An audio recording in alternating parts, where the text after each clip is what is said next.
Hello. Welcome to the penultimate week of the NFL season of the year 2024, of the year our Lord 2024-2025. It is I, as yours truly, Jaws. And we got my partner here. South Shore Marvin in the house. All right. You could tell he's kind of cold and I'm kind of warm because I got my heat on. I'm in Boston. We don't play that game here.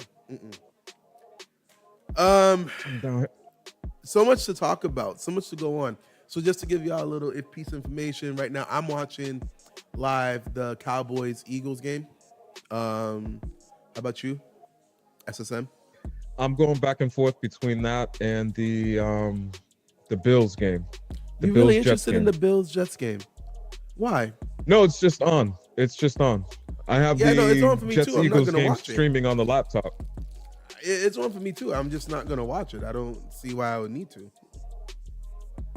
More interested in Josh Allen's performance, being that he's one of the MVP candidates, see how he closes out the season. Lamar Jackson came out and did his thing on Christmas Day. They got the win. So more about that. That's a very good one. Actually, that's same reason I'm watching the Eagles and Cowboys, just to see, okay, hey, it's the end of the season here. These next couple of games, they're going to influence the voting. So you want to see how these guys close it out. Did you hear Jalen Hurts is not playing? He's not an MVP candidate. Okay. The Eagles could lose this game. If you lose to the Dallas Cowboys, who are down everybody and their mama, okay, that would be a problem. But if let's just hypotheticals. If they lose this game, and who's in third place? Hold on, let me pull this up real quick.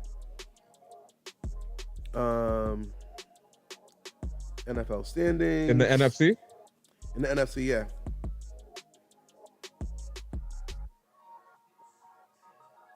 No, okay. I have it broken down by division. Yeah, I got to get the playoff picture. They could lose with Kenny Pickett as their quarterback. The Cowboys have been playing pretty tough these past few weeks. They low-key saved Mike McCarthy's job, which is a topic for later on today. But they saved Mike McCarthy's job. Okay? But the Rams are 2 games behind. Yep, they're 2 games behind the Eagles. The Eagles might drop from 2 to 3. Do you know what the 3 is? If they end up as a 3, they'd end up facing the Vikings or the Packers instead of facing the Commanders. Actually, the Commanders. No, honestly, the NFC is really, really loaded, so it don't matter who you face. See, the Commanders, they're a feisty young team. They're up and coming. They're too young to realize the moment. I don't know. And so they might just go out there and outplay and upset somebody early. Remember when I said the Commanders won the division? And you know how the Commanders went through a skid through the season? It was because of Thing's ribs. It got cracked. Quarterback's ribs? Jaden Daniels' ribs? Daniels. Yeah, he cracked ribs during the season. It wasn't until after the bye that he was able to rest and get back up to snuff. At 10-5, that's still a very respectable season. They're trending up. Oh. Eagles pick 6. See? All right. I'm not gonna lie to you. I low-key want. Hold on.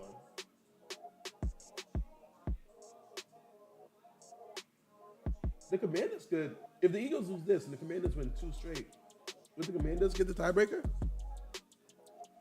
Commanders would be number 2. Did they? Or number 3. What they do against the Eagles this year? Do you know? I think they split. Hold on, I'm about to do. This is why I love the playoff predictor. Love it. Listen, I'm gonna do it right now. I'm gonna let you know. Whoops, almost broke my mic. Would have been a short stream. Okay, so let's say if the Eagles lose this game, where the Eagles at? The Commanders win because they're facing the Falcons. They really should win this game. And let's say the Cowboys win.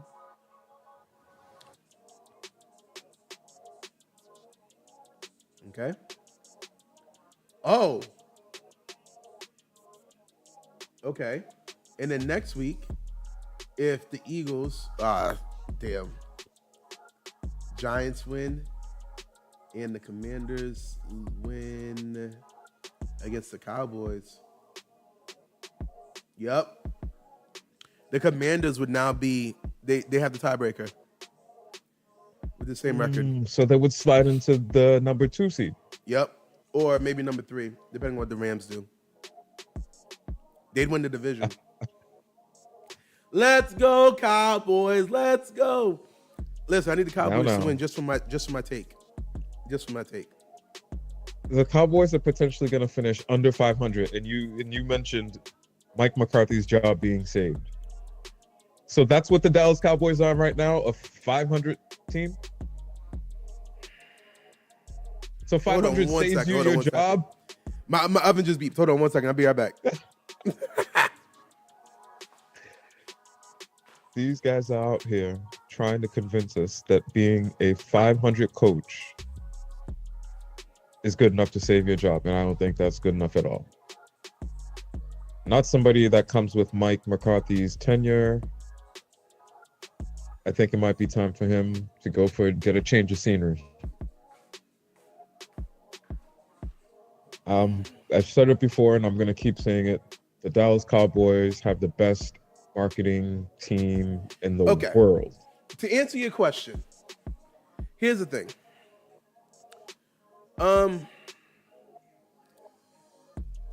There's two sides to it. When you fire a coach, the question is, who are you replacing the fired coach with? And again, he even wouldn't be fired, it'd just be his contract's up. Who are you going to replace him with?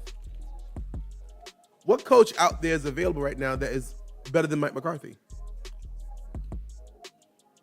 No, that's a good question, and I hear you. I just, in totality, when you look at it, since he's been there, they've kind of been the same team that they've been before he got there.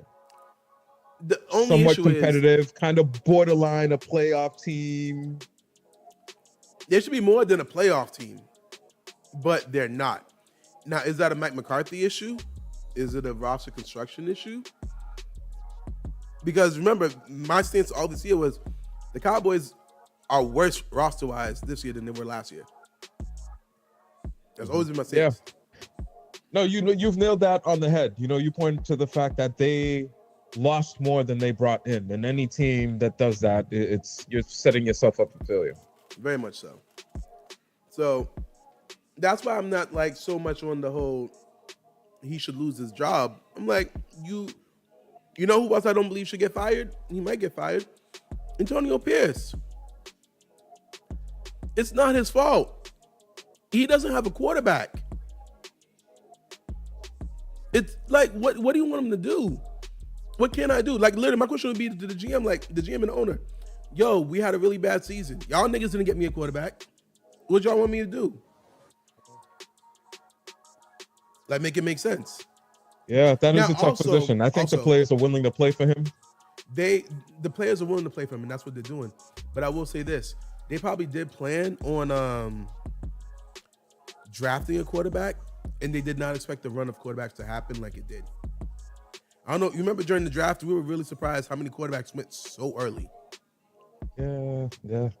They probably thought that who's the kid on the Falcons right now?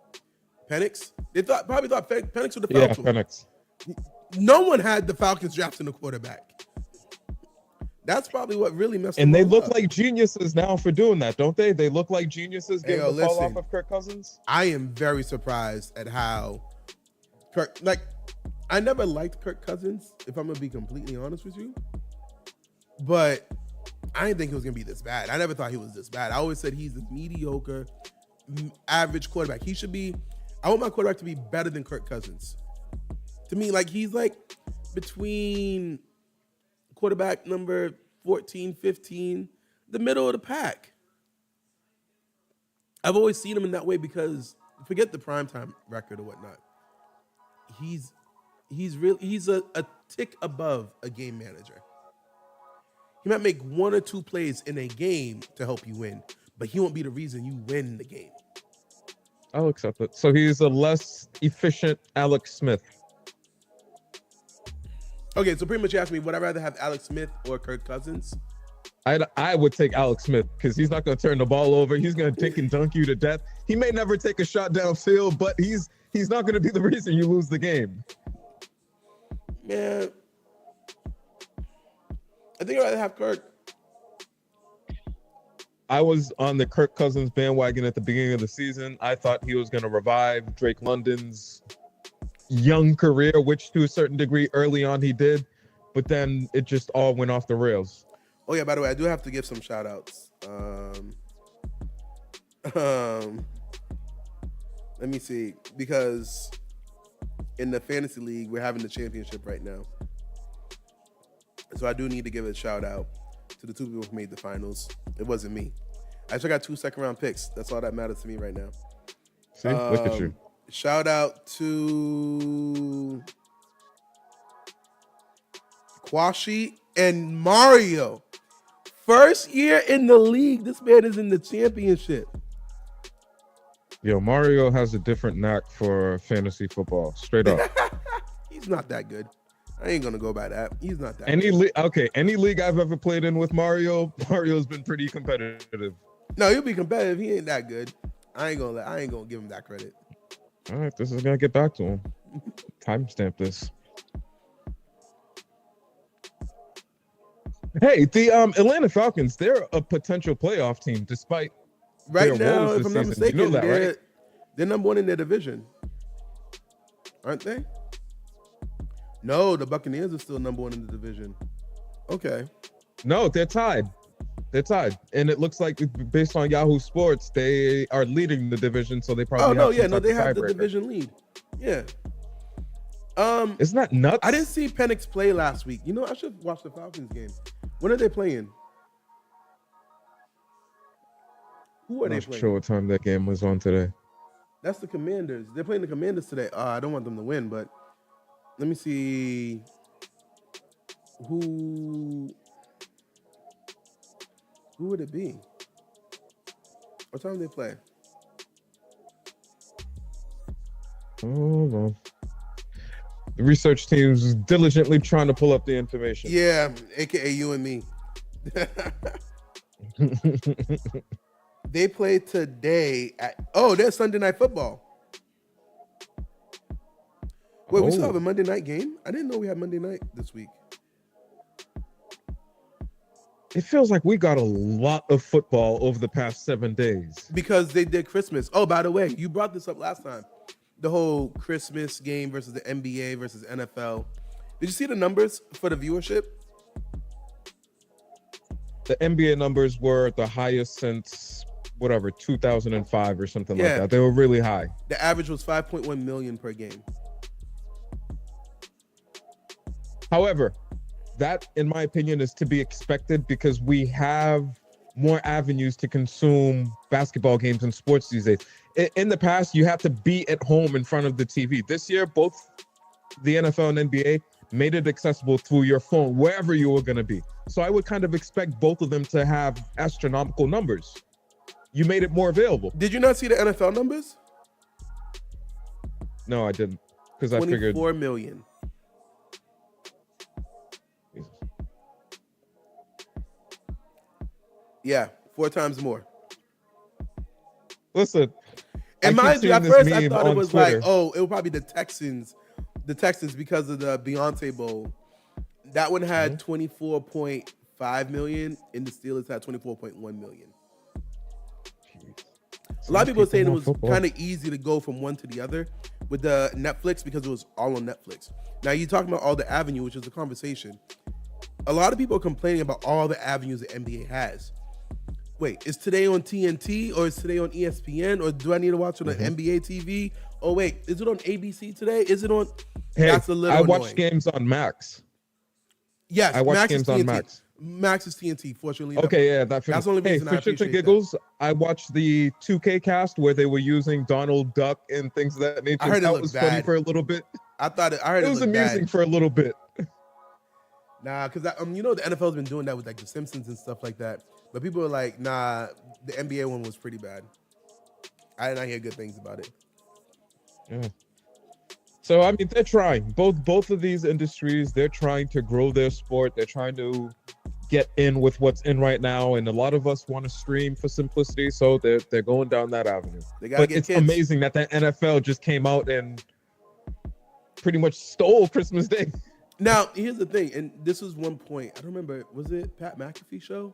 I can't remember which show I was watching it or listening on, where they were like, oh, but it's kind of like unfair to compare because this early in the NBA season, whatever, those games that they had on Christmas Day were playoff implication games. Who's going to lead the AFC North after this game? Will the Chiefs be able to clinch the number one seed? It's the week before the final season, or final week. It had a lot of implications on it, so they're like, that's why a lot more people would watch that one. But I'm like, Which brings up this topic of conversation. Remember how we talked about like things about the NBA and how the viewership is down and everything of that sort? Do you think the NBA needs to shorten the season from 82 games? Not going to happen because that's going to require either the owners or the players to give something up, and neither group's going to want to give anything up. Actually, what would have to be given up is money. Less games. Which one of those guys do you see giving up money? Game checks. So no longer you getting $40 million. Now it's going to be like, all right, cool. Less games. We're going to give you 30. Do the players want that? Because the real question is, the players really need to make up their mind on what they want. Are the TV rights going to keep going up for fewer games? It might, but the issue is, there's two issues. It's bad when there was like the game, who's number 1 and 2? It's the Thunder and Rockets. They were playing the other day. And it wasn't even a nationally televised game. They had another game that nobody really cared for. People are like, yo, why are we not watching the 1 and 2 seed in the West play games right now? Because it's football season. Second, the players need to decide, are you going to care about every single game? Because honestly, and I need you to tell me, because in my opinion, again, I'm not speaking for them. I don't know any of them. It feels like they're like the regular. Draymond Green said this. I'll wait till the playoffs come around, then I'll finally flip the switch. A lot of NBA teams will flip the switch when it gets closer past All-Star break. If the players don't care, why should I care?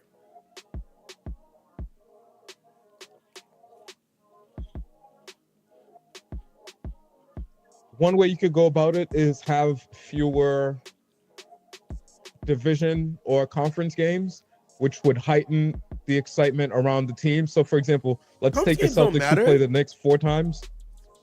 But no, it's going to have potential playoff implications. Oh, you say change the scheduling? Oh, no. So change for example, the Celtics and the Knicks are in the same division conference. They play each other 4 times. Instead of 4, make it 2. Now, each time they play, there's going to be a bit more on the line because it's going to have long-term playoff implications. But what is the real implication? Let's be honest. What's the real implication?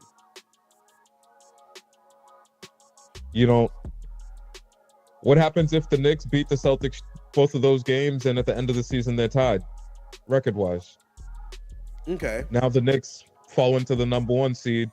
Or let's say the Celtics had an overall better record, and for some reason, why would that come down? Let's see. If they finished tied and they lost 2, the Knicks would have the record breakers, strength of schedule, things of that nature come into play.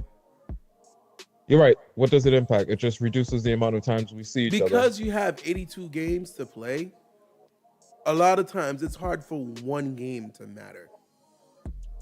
Because you got 81 others to make up for it. It's like when you're in school, right? If I get a test every week, I can afford one F. But if I get only 3 tests in the week, 3 tests across the semester, one F kills. You might as well drop the class immediately. Listen, does reducing the games really play a role either? Because think about it. Right now, I think, 10 or 11 teams from each conference make the playoffs because of the whole play-in thing? The play-in. Yep. 10 teams. So it's when you take a look at the Eastern Conference, where the lower half of the conference, you're going to have teams with bad losing records making the NBA playoff. So if you reduce the amount of games, it looks even worse for those teams. So and they're still going to ultimately make the playoffs. NBA, right? 30 teams in the NBA? Yeah, 30 NBA, 32 NFL.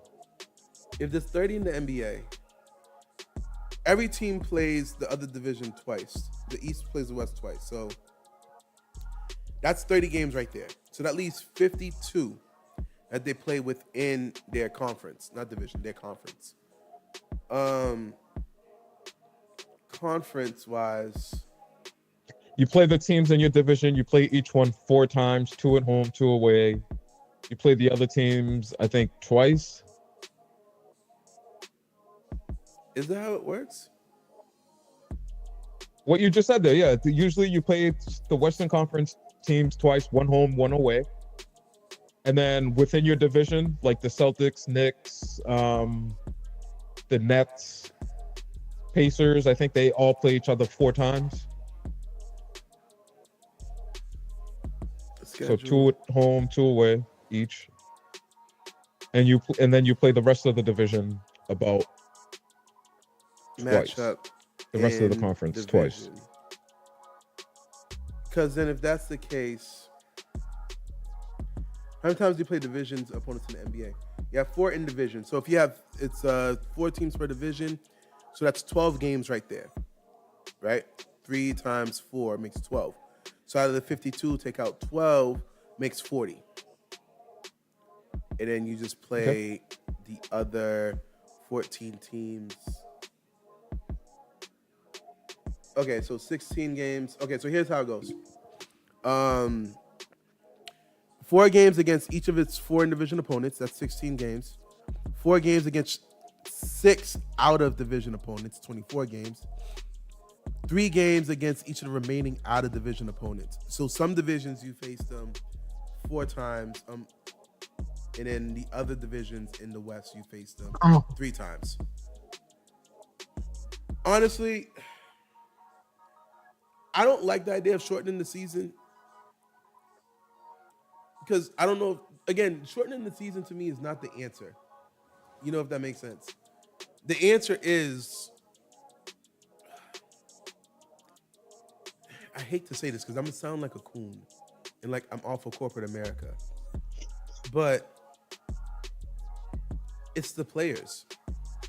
It's really on the players. If the players played every game like it mattered, right? Yo, it'd be like, yo, I definitely need to watch this. Then you definitely want to watch Giannis versus Embiid or something like that. But when they're sitting over here like we'll wait till next year, like when it's closer to the playoffs to really care. Because I could always get in the playoffs. Like I'm not gonna be in the bottom 5 of the conference. I'll always at least be in the top 10, so it don't matter. The players don't care about. I think this is what the NBA's facing. We're low-key having the conversation of how do you make the game more competitive? How do you make the All-Star game more competitive? How do you make these guys care a bit more to where it's competitive? I love how all these NBA players are like, we hate this. We hate the way they got this new setup coming up. And then literally Stephen A. Smith said the best is like, well, it's your fault. It's like this. Let me tell you something. They don't change nothing if it's working. It's because it's broken. And why is it broken? Because y'all don't care. It's a 3-point shootout in the layup line. And honestly, regular season games are kind of like that too. Like, it's just, man, yo. Not with, like, honestly,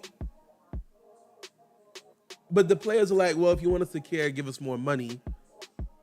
at the All-Star game. 12th, That's what Kevin 13th, Durant said. 14th guy in the NBA are making 14, 15, 20 million dollars. The end of the bench guys.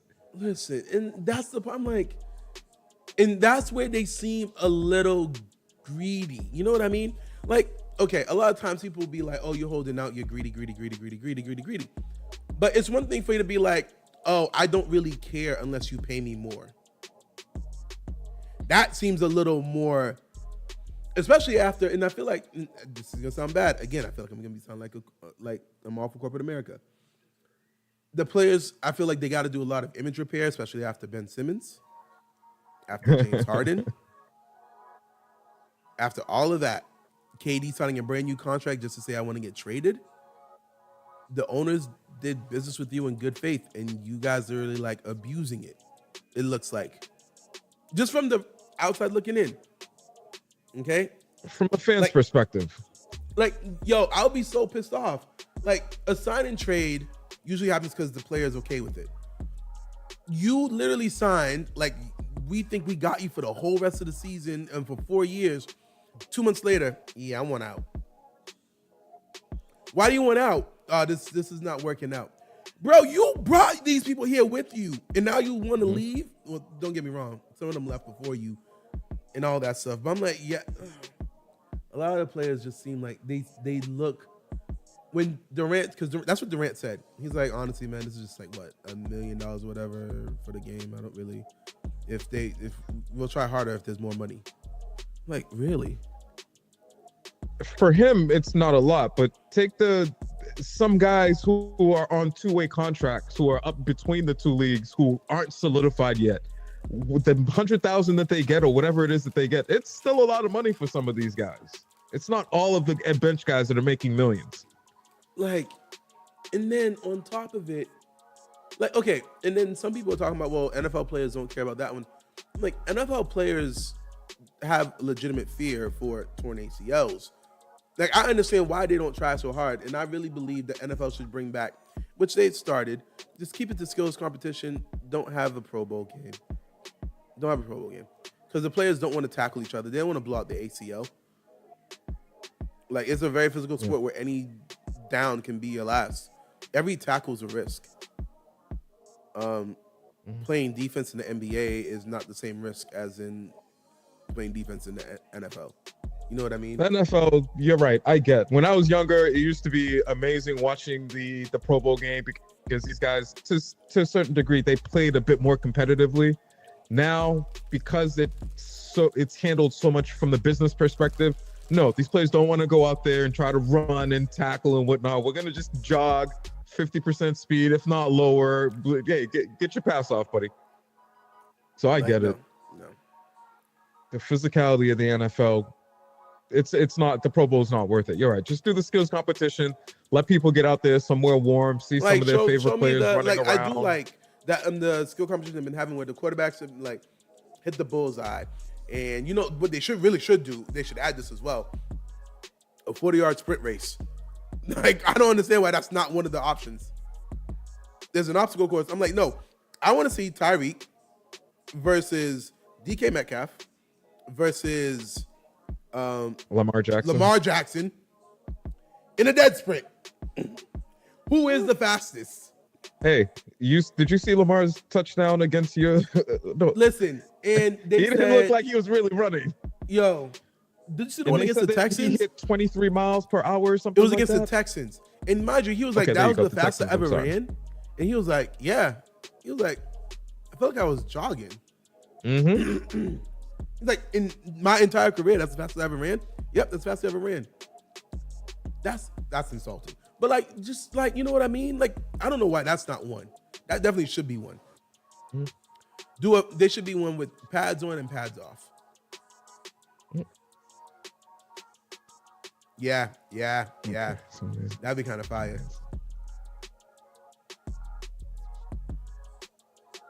Come on, Cowboys. I need you to do something. Cowboys are playing pretty competitive, keeping it close. I don't need it close. I need it to be a blowout for the Cowboys to win. Let's go, Dallas. How about them Cowboys? Yeah, I tapped into that country. Oh yeah, I could do it. Oh, I could do it. Oh man, I got the country accent down. Don't worry about it. Who do you got for MVP? Do you think the MVP race is locked up, or do you think this next couple of weeks are going to play a role? It's not locked up, but I'm really going to be annoyed after this game. If Saquon doesn't go for 200 yards in this game, then Saquon's out of it.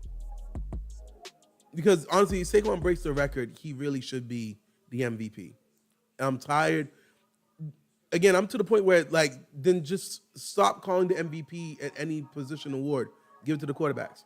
But if I have to give it to any quarterback, I have to give it to Josh Allen. Again, I'm not saying that that Lamar isn't having an MVP season. Remember when I told you, how the hell is he going to have like 5-6 losses and still be MVP? That was my stance, but he's playing really great. He really is playing great. Okay? But the issue is you got Derrick Henry there and Mark Andrews and Isaiah Likely. Josh Allen did not. He has Amari Cooper and James Cook. That's not the same. This man has, and also, the Chiefs have one loss. Who is that loss to? Josh Allen and the Bills. The Lions have one loss. Who is that loss to?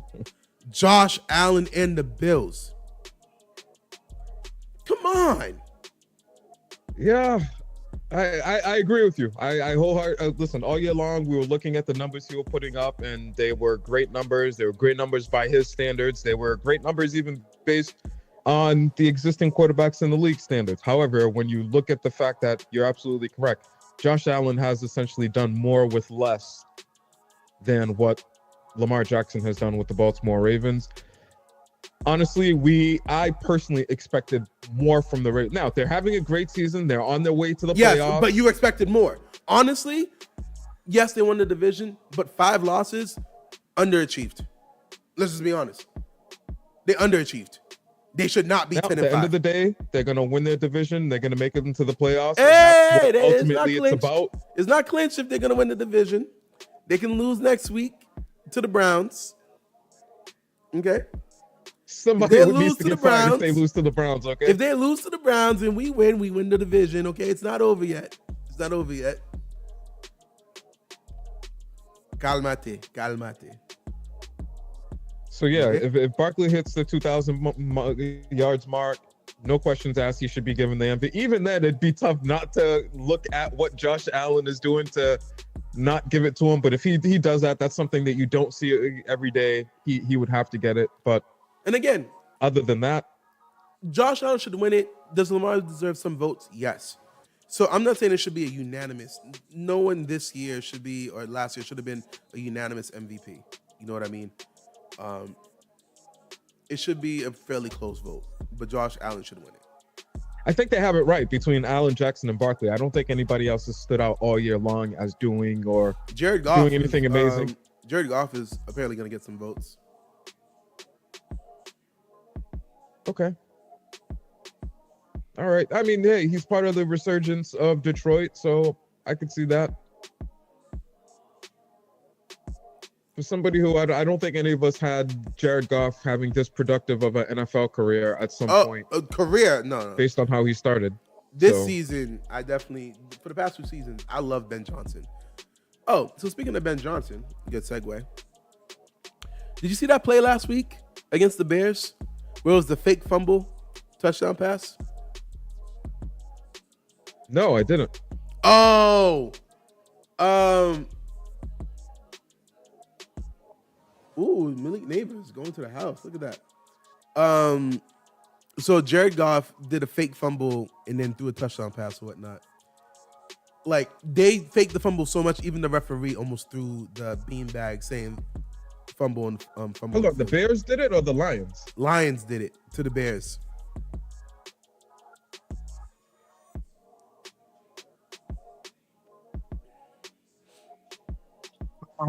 Excuse me.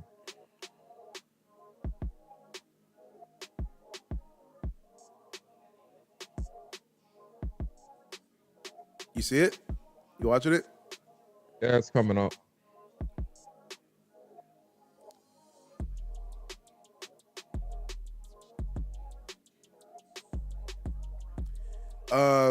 In the meantime, the reason I'm bringing this up is because they're saying that was him kind of telling the Bears, "You want me as your head coach?" Because they were winning. They were winning that game. They had no need to have to do all that. You know what I mean? You see the play?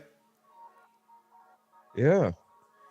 Now, the other thing that made it even funnier was Jared Goff, the running back, was all yelling, "Ball, ball, ball, ball, ball, ball, ball," meaning that's fumble. So then the Bears were like, "Oh, shoot, where's the ball at? Where's the fumble at?" The referee pulled out the beanbag signifying fumble, but he was like, "I can't even see where the hell the ball's at." The next one, he sees Jared Goff throw the ball, he's like, "Oh, man, y'all niggas are liars, bro." But the thing is, what the hell? As much as I like that play, and I like that he did that to a division opponent, my only issue with all of it is you should have saved that for the playoffs. There's going to be a moment in time in the playoffs when you need that home run shot. Yes and no. I heard a story. It might have been Ryan Clark who was explaining a story about he played when he was playing on the Eagles with Andy Reid as his coach. He came out in a preseason game and ran a trick play. Now, before they ran the trick play, he told everyone on this team, "We are never, ever, ever in a real life situation ever going to run this play. However, what we're doing is we're putting it on film, so we're making it so that other teams are going to have to prepare for it." Ryan Clark now goes and is playing on some other team. What's the other team spending time preparing for? This play that was implemented during a preseason game that was on tape. So while I agree with you, hey, let's throw it on tape. It works, it works. If it doesn't, we're giving everybody else something to study for. So I'm with it. If that's what you're doing, a double red herring, like it's like I know you know that I know that you know that I know that you know that I know that you know, then okay, fine. Hey. Fair. It's a copycat lead. What happened when the Wildcat was working for a couple of weeks? Every team implemented some version of the Wildcat. No, but here's my issue, though. That one is almost a guaranteed touchdown. If you really got the linebackers believing that there's a fumble, they're going to step up. It's a guaranteed touchdown. I get it. You do that for a trick play that may not necessarily result in a touchdown. That one in particular is really effective because you're going to make every linebacker and everyone pause. And your receivers are still running. You know what I mean? So I would have saved it. That was a cool play though. They need to throw that in Madden. Now, do you know how they came up with that play? 3 weeks earlier, the Packers actually did fumble on that same play. And then Jordan Love picked it back up and just heaved it down to his receiver. And they got the touchdown off of it. Okay. So then he was like, what if we fake the fumble and still do that same play? And then originally he asked Jared Goff to actually put the ball on the ground. Like, you ever played NFL Street way back when? No, that wasn't my thing. Listen, there was NFL Street was like arcade football, where when you're running, you could bounce the football off the ground and get it right back up. Like dribble like it was a basketball. You just do one bounce. And whatnot, but obviously because of the shape of the football, when it bounces, it could go anywhere. He was like, "Yo, can you just bounce it and get it right back into your hand, so that way it looks like a real fumble and everyone reacts to it better?" Jared Goff was like, "Yeah, but then I might not get the ball back if I really put it on the ground." And then he was like, "All right, cool, then never mind." They're like, "Everyone just call fumble." So like, it was, and it's a real thing because if the ball's fumbled, if I'm a linebacker, I'm expecting a dog pile. Yeah. I'm no longer guarding the receivers behind me. What are they going to do? Let me see if I can get this ball if it pops out of the scrimmage. Let's go, Cowboys. Woohoo!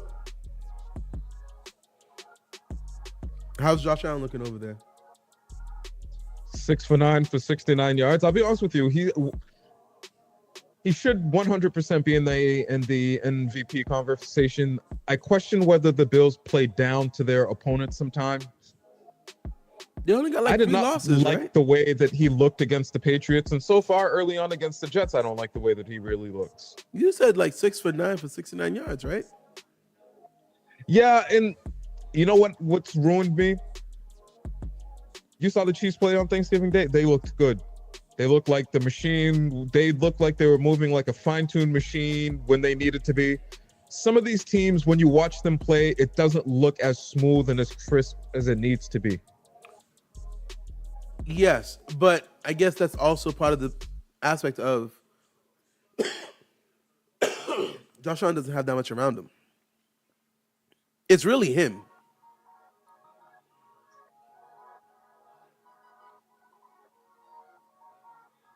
You know how we talked about the bar for the quarterback is different?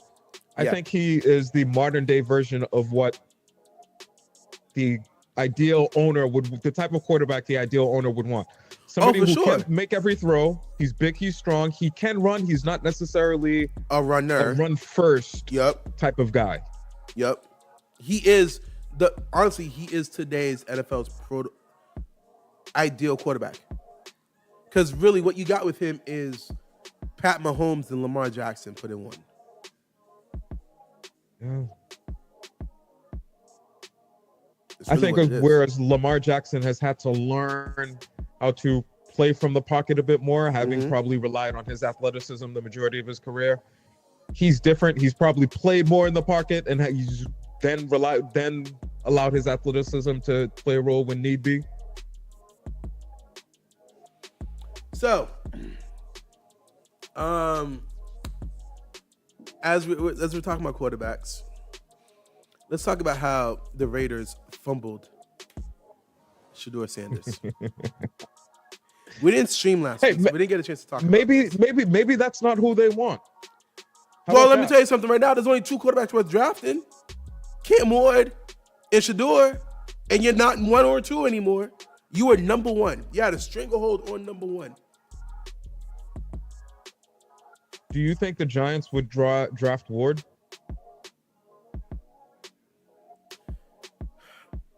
My fear for that draft pick is you would be drafting a player that's predominantly played in warm weather and bringing him to the Northeast and asking him now to excel at playing in random Northeast weather. That is a concern, but I'm gonna be honest with you.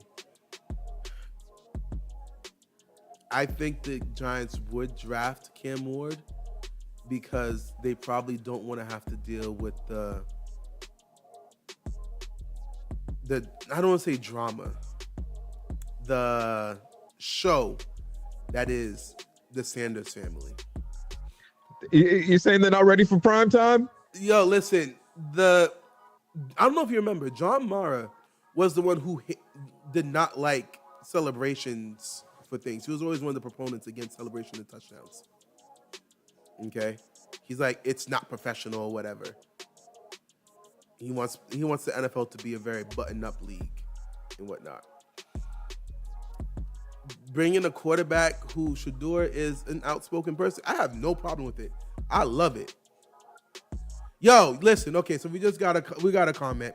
My Steelers are not choking. All right, we have some defensive issues, and we're gonna talk about that. We're gonna talk about that. Don't worry about that. We're gonna talk about. They did not look good on Christmas Day. Let's say that much, okay? No, they did not. They did not for sure. Listen, the Giants don't like flashy, okay? They want buttoned up, okay? As much heat. That's why they really didn't like. They loved Odell and hated Odell in the same breath. It was really kind of funny to me, how that actually worked. Oh, hold up, my contact got a little loose. But yeah, no. My Steelers are not choking. Just to answer this, let's pivot real quick to the Steelers just based off this comment here. AJ. I'm with you. Hey, what the hell is wrong with them? They did not look good on Christmas Day. It looked like, I don't know what it looks like.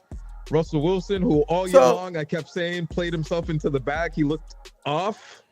Did you hear the post-game comments by everybody? Okay. So Cam Hayward said, oh, yes, I did. Somebody's not doing their job. Somebody's not doing their job. because for some reason somebody was open. So I stopped watching the game after third quarter. Yeah, it went from 10-2 to 10-6. I know. Okay. It's not a choke. Again, so many asterisks on this that I could touch on. I low-key don't want Russ back next year. That's one. Hold on. You're okay moving forward with Justin Fields? I'd rather move forward with Justin Fields and let him develop. If this was supposed to be a rebuild year, I'd rather develop with the future than listen. And I said this earlier. Russell Wilson he's okay. Okay. But it looks like he's a stat pattern. My stat line looks good, but it did not help us win. He was the main reason we lost against the Ravens when he fumbled in through the pick. I believe that was the Ravens. He was the reason we lost that one. He's not the reason we lost against the Chiefs, but he didn't help us stay competitive. You know what I mean? His numbers didn't look that bad, but he did not help us stay competitive. Now, I do get it. One of the interceptions was not his fault. It was George Pickens. I don't know if you saw that play, but George Pickens was supposed to run a go route, but he gave up on the play. So because of that, when he ran the go route, the safety was supposed to kind of help over the top on that side, and then Freiermuth would have had position to get the pass underneath. The issue is since Pickens gave up on the play, never ran the go route, the safety went over and then triple teamed Pat Freiermuth and got the interception. He would have been open, or not open, but he would have been in a better position to get the catch if Pickens ran his route. Cool. Wilson is not winning us games. And if you're not winning it and we just need a game manager, I'm not going to pay a game manager whatever number he needs. And sometimes game managers are great until they're not great. Because sometimes you need your quarterback to be a winner. Okay? Justin Fields, yes, he makes mistakes, but he can make those plays that be like, damn, that won us the game. Prime example, the Bears only got 4 wins this year. They had 7 with Justin Fields with a third of the talent. He won them games. He will lose you some games too, but he will also win you games. If you get the dim down the lose us games aspect, then you're good. We got the defense and all that. We just got to tone down the lose us games part. How many years has he been in the league right now, Justin Fields? This is his 4th season. So one would ideally think that it should be clicking for him by this stage in the game. If the Steelers wanted to roll the dice and move forward with him. No, you can't say that, though. You can't say that. The reason why I say you can't say that because look at Sam Darnold, Baker Mayfield. Sometimes it does take you a little more than 4 years. But the other thing is, look at where he came from. As much as you want to say he's been 4 years in the league. Time out. Sam Darnold and Baker Mayfield. You're giving examples of people who went to crazy situations in the. Was Justin Fields not in a crazy situation in Chicago? He got his first start, presumably now with the Steelers, a solid organization. And honestly, we really should be treating this year like his sophomore year. I don't want to say a rookie year. Let's treat it like his sophomore year. Because look at where he came from. He came from Chicago. Well, Chicago, like literally right now, ruining Caleb. The small sample size we have of him is that they were winning games, but he wasn't really throwing the ball. Okay. But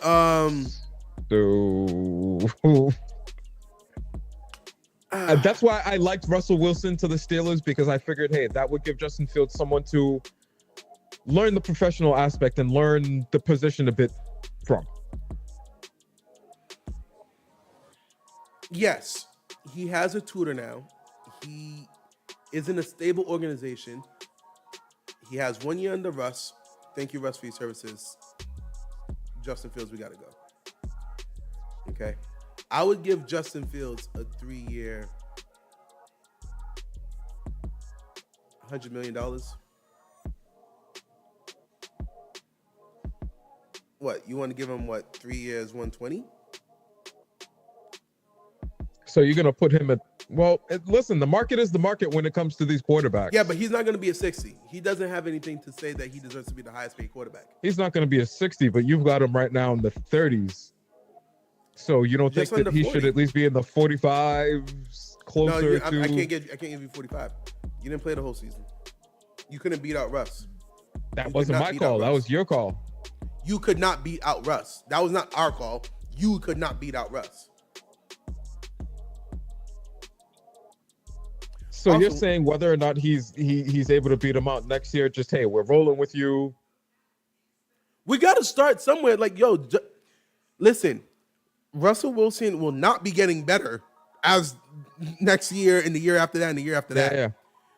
He's more likely to decline than continue performing like this. So I'm supposed to pay you money for your decline? Like, no.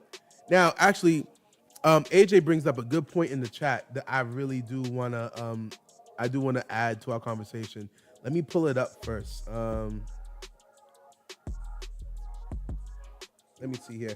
Did you see his comment in the chat? The Panthers won the trade.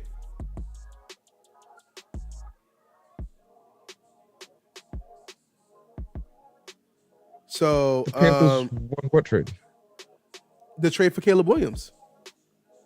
The Bears got Caleb Williams and DJ Moore. And as a result, the Panthers got Bryce Young. Hold on. Let me see. What's the full trade? Trade results. Let me see.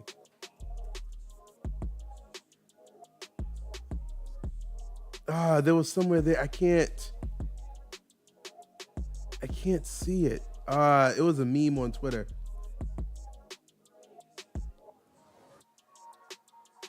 So pretty much the Panthers got Bryce Young and then the Bears got Caleb Williams. But because of all the other stuff added to it, how the hell do you fumble the ball like that, Kenny Pickett?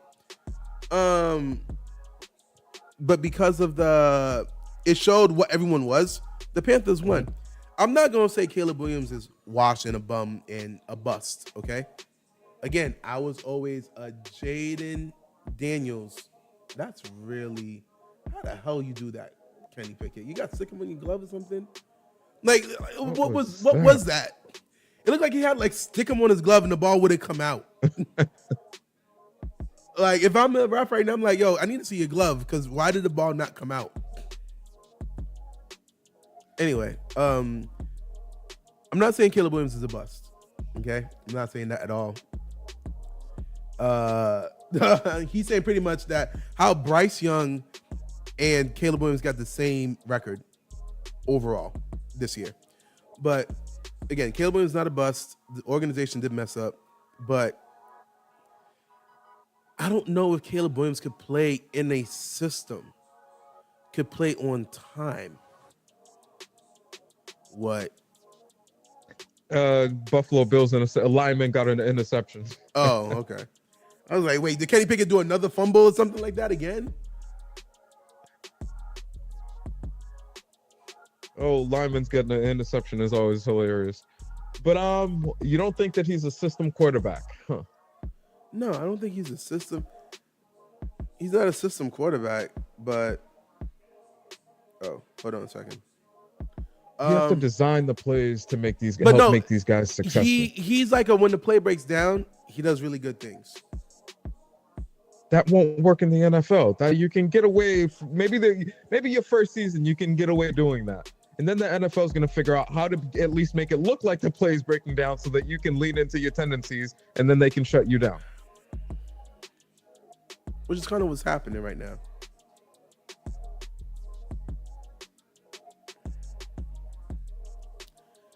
I think he has an uphill battle coming into the league. I think one of the very first times I ever heard him speak, he was essentially joking around that he wasn't going to need the punter for much of the year. Listen. And so when you make comments like that and then your team performs like this and you're not as great, I think there are a group of people out there that's like, yeah.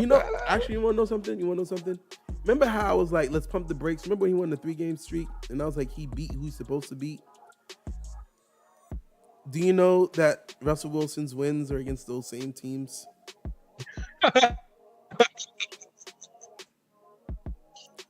And then the Baltimore Ravens is one of them. where he didn't even get a touchdown. Russ did enough this year. He's going to get paid. It's likely not to be with the Steelers, but I also wouldn't be that surprised if the Steelers gave him something short just to keep working on Fields. If we give him something short, then you got to show me where the future is, because he is showing us the ceiling right now. We'll beat the trash teams. We won't beat the championship contenders. We're just playoff contenders. Is that what we aiming for? Is that the standard? The standard is the Steelers motto. Is that the standard, being playoff contenders? Is that our standard, or is it not to get to 7? I hear you. Stress. Russ is 100% not the answer. I'm not fully sold on Justin Fields yet, but I'm with you, because you know what? You can't keep him tucked away. At some point, you have to pull the training wheels off and say, okay, hey, it's either this is going to work or it's not. And if it's not going to work, I best find out now before I invest a 5-year, 6-year, $250-300 million contract in you. So, speaking of quarterbacks, let's just kind of pivot to the Bryce Young. I think Bryce Young saved his career by getting benched. Being benched helped out a little bit. It really did. It didn't hurt. It didn't do nothing for Anthony. Bryce Young first and Anthony Richardson, because you know we got to talk about Anthony Richardson, because he regressed. He regressed, and I just don't understand I don't know what I'd want to do.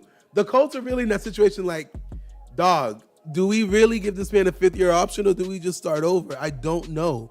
I really don't know. Well, right now they're playing the Giants pretty competitive. You know, it's 14-6. Okay, Kenny Pickett. No, not Kenny Pickett. Go Cowboys.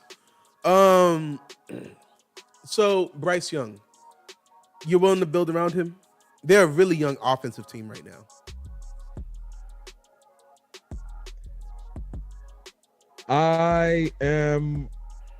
I'm a big advocate of quarterbacks sitting in year 1.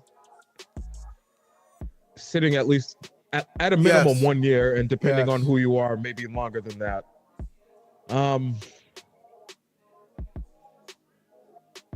He's already been thrown out into the fire. Now you kind of got to ride it out. You can't be back and forth with him. I think the benching helped focus him a little bit. He seems to have been, and then I think with another offseason, significantly better post benching. I think the offseason as well is going to help him develop even more. You know what I mean? I was watching, I think it was The Facility. I like The Facility on Fox Sports 1. But The Facility was talking about, whereas, like, you know what probably helped Bryce Young the most about the benching? Was that when he got benched and then he saw Andy Dalton come in and do really good, it kind of like probably shook him to his core a little bit, questioned himself. But then he saw Andy Dalton lose. And then it was at that point he realized, wait, it's not me. You know what I mean? Like, the reason he probably was kind of like spiraling a little worse was like, it's my fault that we're losing. I'm not good enough. This is my fault. Me. And then sitting down, take a step back, it's like, oh, wait, it's not me. The team is just, we're a rebuilding team. A lot of quarterbacks would struggle in this system right now with the talent we got. So you know what? It's not me. So when he came back, it gave him a new sense of confidence that he was able to play with that helped. God darn it. The Eagles scored a touchdown. Let's go Cowboys. Yep, I saw. So don't forget to like the stream, by the way, when you're watching and whatnot. We got a few viewers in here. So just that confidence came back to him with that. What do you feel about that statement? That's why we talked about the importance of these last few games of the season. If you're a young team like they are, you want to close out the season and have something to build on. So it's been an up and down season for him. I want to see him come out these last couple of games and continue to perform well. I want him to end the season with his stock trending up, not somewhat neutral, where we're still uncertain about, okay, what's going on. Post benching, he's come out and done his thing. I just want to see him wrap up these next couple of games on that same trajectory and then build on that going forward next year. Okay. Anthony Richardson. The benching helped. And then came back. He did good, and then now he Joe just regressed. Flacco's starting today? Anthony Richardson's not. Joe Flacco's playing today. Wait. Why isn't Anthony Richardson starting? Is he benched again?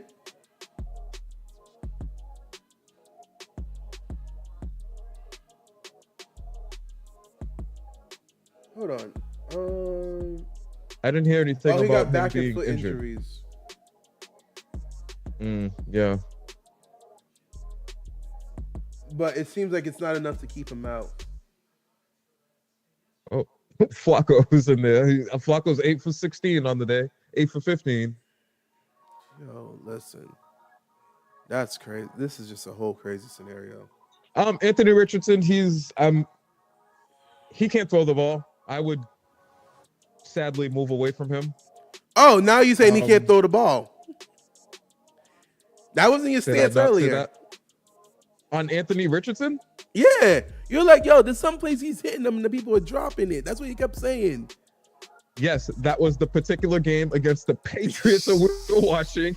Okay. However, in that if you throw out the first 3.5 quarters and then you just watch him play just that final drive, you would look at him and say, okay, hey, you know what? I see the potential there. He's making some plays with his feet. Oh, not all those passes were bad on his end. A few of them were drops. The problem is I can't pay you on a drive's potential when I have 3.5 quarters worth of tape on you showing that this is not the greatest quarterback. Again, I think he represents the quarterback, the more athletic quarterback that teams are willing to roll the dice on. However, he lacks in the traditional quarterback qualities and ability to stay in the pocket, make all the throws, and maybe rely on your athletic skills secondary to that. Yeah, he leans too much to he's got a lot of athleticism. Let's take a chance. They need to come back on the slider and get something that's closer to the middle. Hey, I've got the traditional skills, then maybe I have some more athleticism than we're used to seeing. More Lamar Jackson. Agreed. Yeah. Agreed.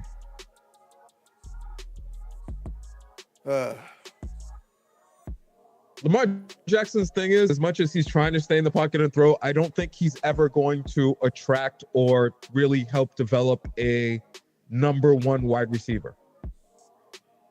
And that's tough because, hey, as a wide receiver, I want to play somewhere where I'm going to get the ball. I don't necessarily want to play somewhere where I have to depend on the play breaking down and your threat as a runner to potentially get me the ball to be successful. It's just... I don't know. It's tough. He may not ever get a chance to.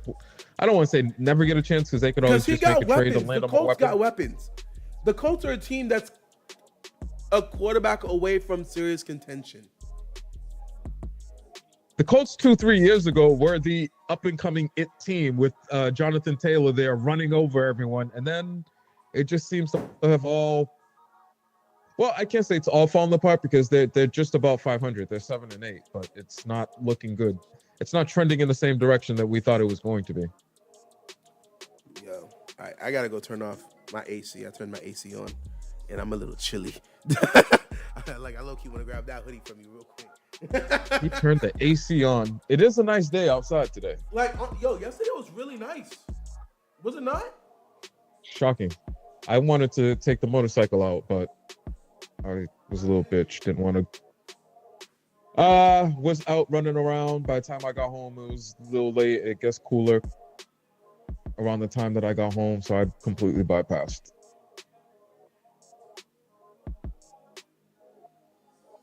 But listen, it's shocking. We're in December, still getting 50-degree weather, so I'll take it.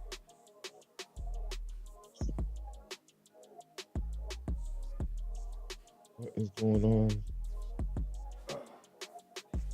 Yo, you know when you just you're sitting over here and you're just your body's sore and you don't know why? It's because you're aging, Jerry. Yeah, apparently. Age. Apparent freaking Lee. Oh my gosh, another turnover. Yo, Cowboys don't want to make me be great. The Bucks are smacking the Panthers around. Are they really? 20-7.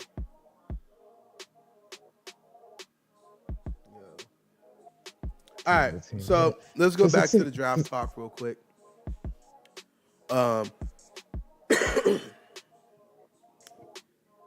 So, I got to ask your Patriots stance on it.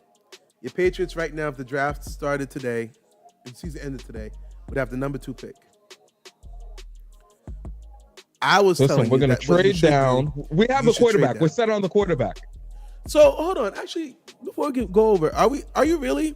Like, I get it. He's shown promise, but none of the promises led to wins.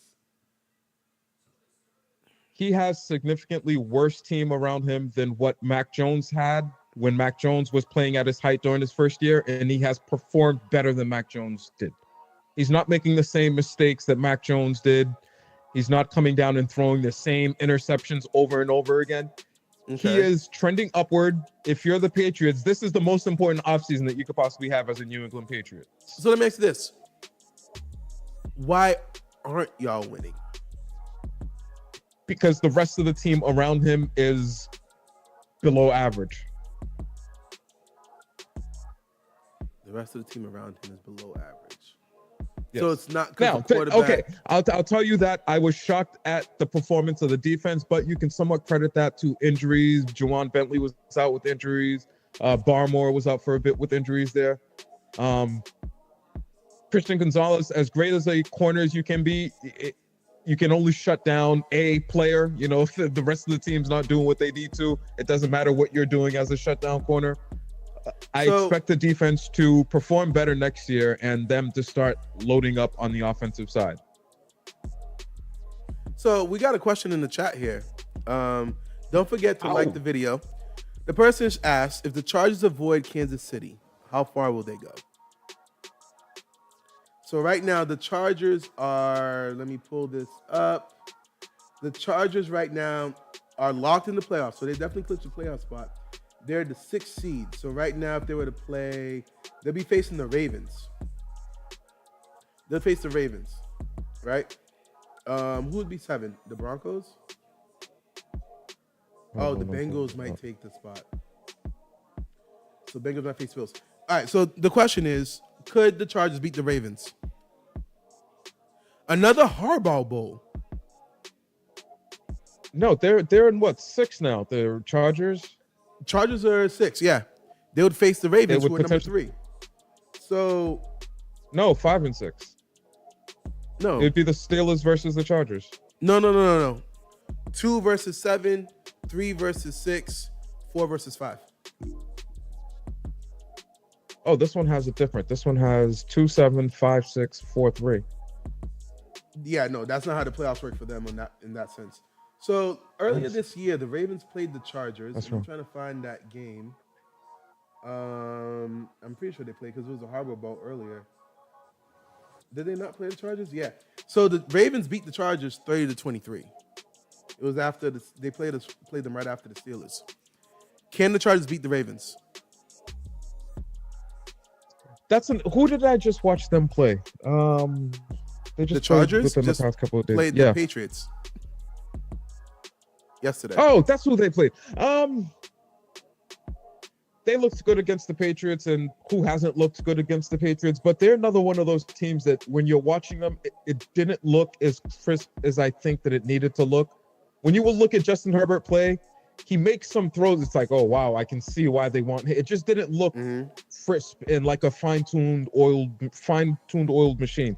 But I think they can beat the Ravens. The only reason is none of us really know what to expect from the Ravens week in and week out. They're winning. They're doing what they're supposed to do. They're not consistent.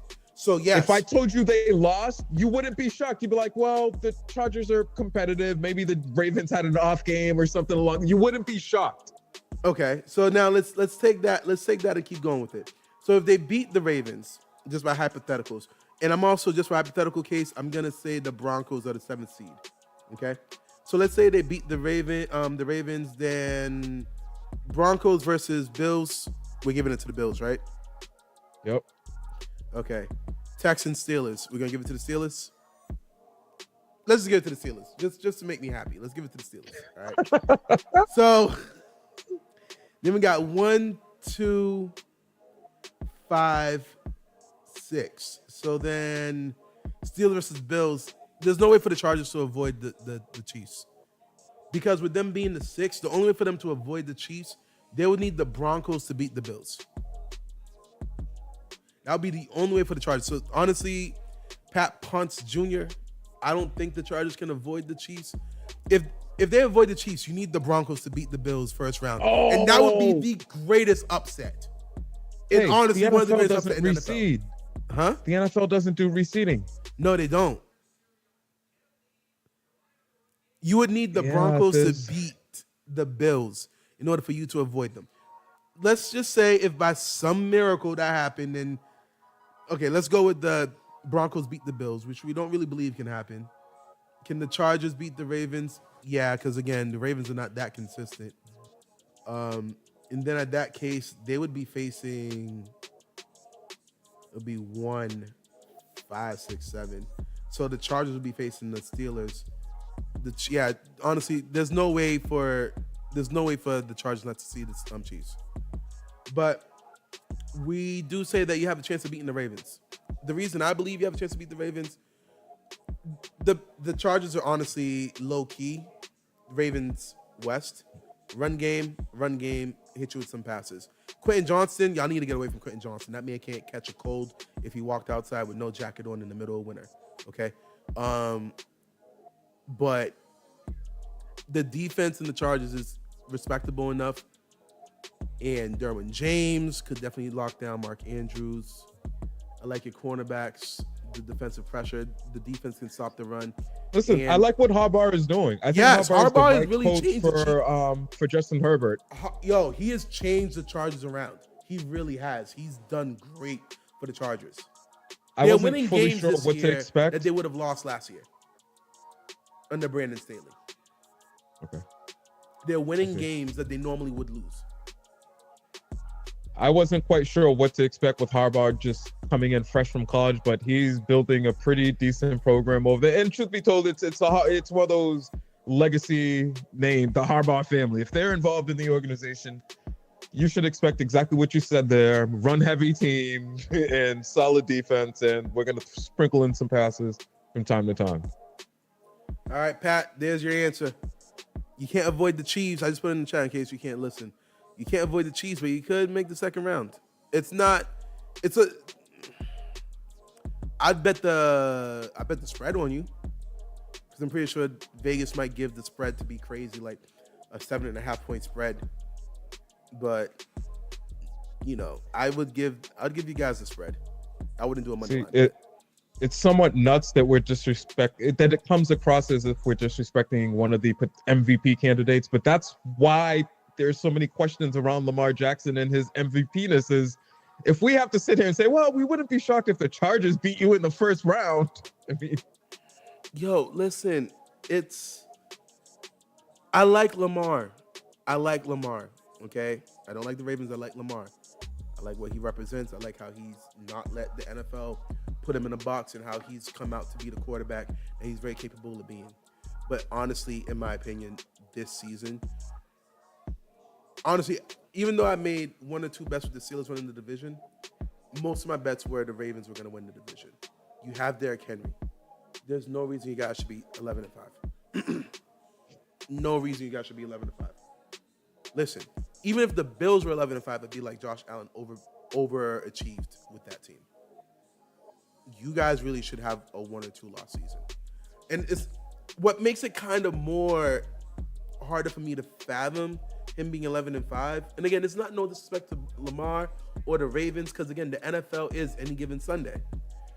But the Lions, the Chiefs, the Vikings are all 1 or 2 loss teams. Okay? So being a 1 or 2 loss team is not crazy. Hey, if I put Patrick Mahomes on the Baltimore Ravens, is their record what it is right now?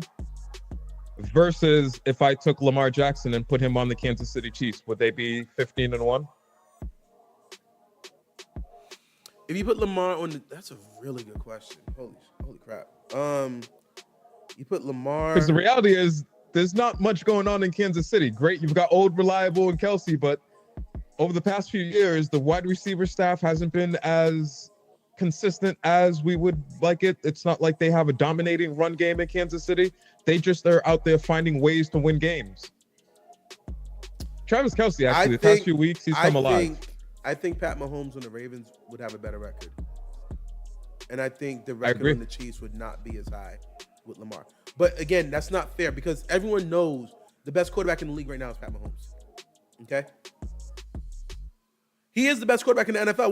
Why are you looking at me like that? No, I agree. I'm agreeing. I'm waiting for okay. No, it looked like you were like, I don't know. It looked like you wasn't sure. No, the best quarterback in the league is Pat Mahomes. So, we understand that one. So, trying to compare Lamar to Pat Mahomes is not fair in another sense.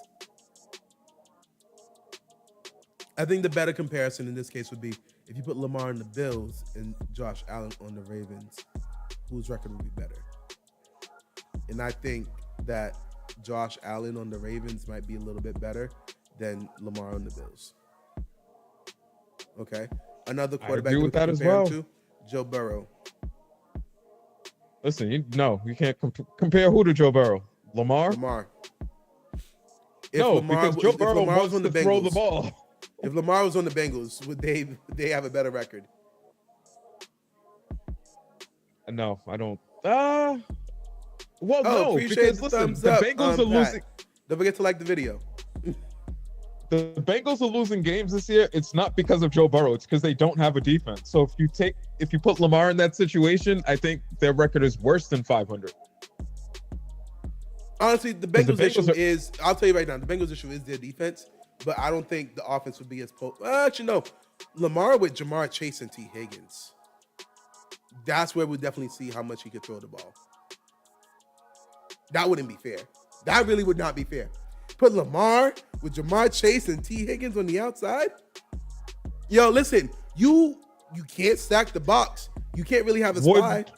Right now, Jamar Chase is leading the league in receptions as well as total yards. Yes. Would he still be able to accomplish that if a Lamar Jackson was his quarterback? And therein lies the problem. No, but that's not a knock on Lamar. Because Lamar would be able to run more if he had Jamar Chase on the outside. You have to double Jamar Chase. You only have 11 people on defense. You have to double Jamar Chase. Cool. I'm going to hit T. Higgins. You're not going to double T. Higgins, but you're going to put one on T. Higgins. Cool. That's 3. And you need to keep the safeties over the top because, Lamar is waiting for them to get past you so they can throw it over. So, therefore, that's like 5 of the defense. That means you just have like 6 people, 4 people rushing and 2 linebackers trying to make sure Lamar don't run away from them. That's not fair. To see, wouldn't it? That's not fair. I'd love to see it, though. Hey, Pat, also, if you're still watching, subscribe to the channel as well. But, that was... I've got to find a way to override trade logic and make that happen in Madden and see what it would look like. Swap out. You have Madden this year? Quarterbacks. No, I didn't. I'll be honest with you. I recently got 2K. 2K fell to the nice $30 price point. And I think, okay, I'm willing to put $30 in. And I also really got it because the Celtics were the Cup athlete this year. It's the year they won the championship. So more of a memorabilia type thing. Well, what's the time remaining in the Jets-Bills game? Oh, you know what? I've been watching the Cowboys and the Eagles got this one under control. I'm not a fan of that. Oh, they're about to head into the half. 30 seconds to the half. Both the teams are about to head into the half. Let's take our halftime break now, and then we could be back in time for the third quarter. Everybody, thank you for watching. We're not starting off the stream. Instead, what we're going to be doing is we're just going to be putting up our intro video. Let me see here. We should be back by what? 2:35? Sounds good, yeah. All right. Halftime. That sounds We'll good. be back at 2:35. Deuces.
the heck are these quarterbacks that are playing today?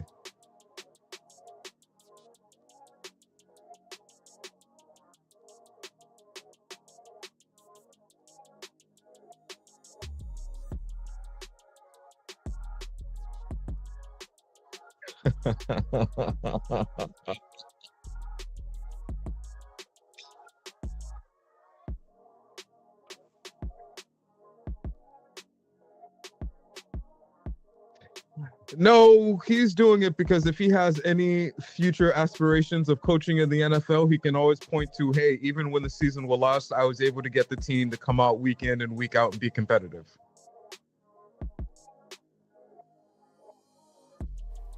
My fault, no, I heard you. Yeah, no, but the stream didn't hear me. Oh, the stream. So here's my take. Antonio Pierce knows he's getting fired, so he's going to have the Raiders win as many games as much to screw up their draft picks. There's no reason they should be up right now against the Saints. And again, it's like, when you break up, I don't want you to be with someone better than me. Nor do I want, honestly, if we break up, if you lose your job, I don't care. Listen, he's doing it because if he wants to work in the NFL in the future, he's going to be able to tell any one of these owners, look, even when the season was lost, I was able to get the team to come out and be functional and be competitive. Also, Aiden O'Connell, he might be that dude. Who knows? See, you don't even know who he is. He's the Raiders quarterback today. No, I know who he is. I'm surprised you think that he might be a quarterback. I'm being facetious. I'm joking. Okay, thank God. Because I was like, what? So he's not gonna. Honestly, he got to go back to being a defensive coordinator. He's not going back for a head coaching job. Not right now. Okay. But anyway, all right, guys, welcome back. We're all here.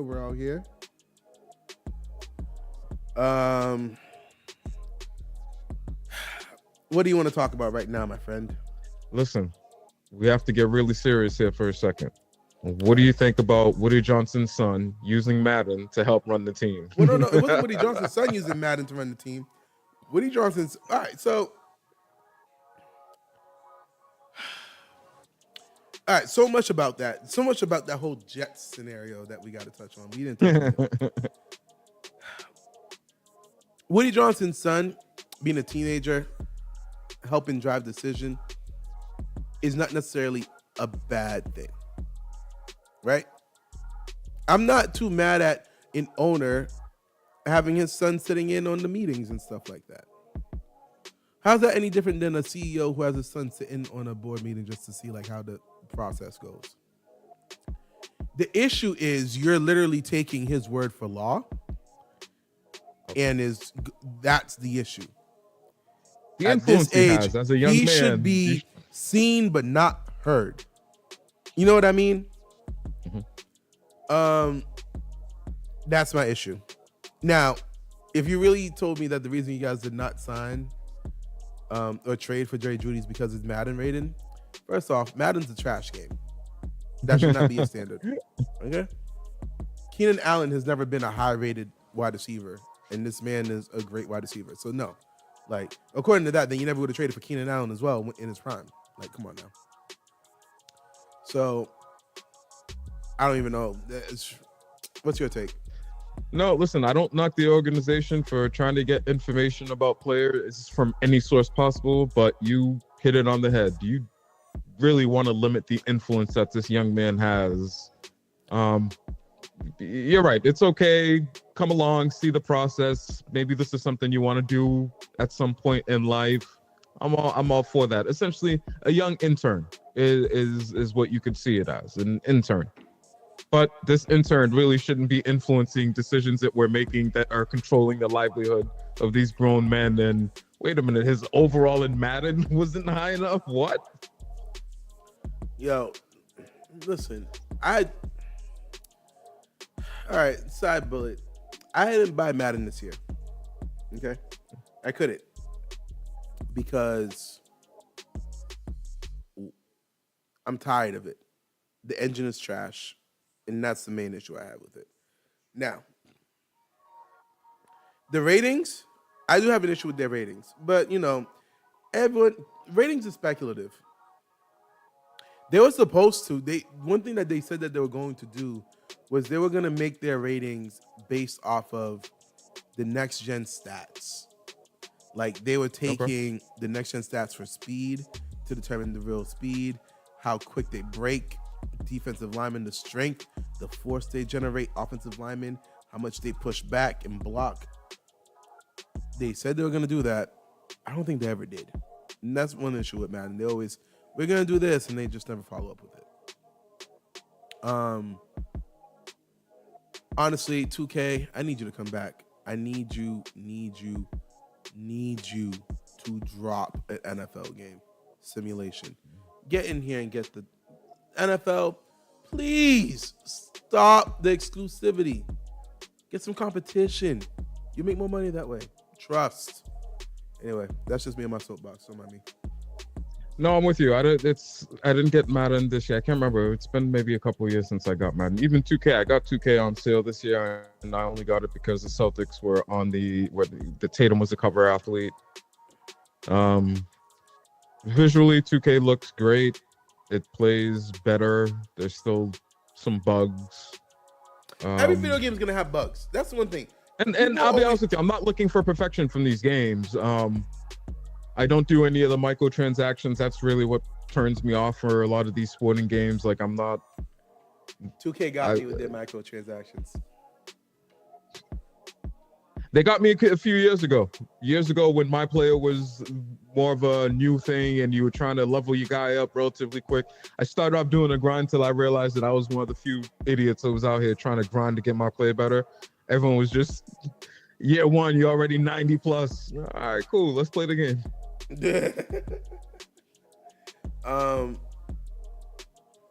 Honestly, another soapbox item I got for this is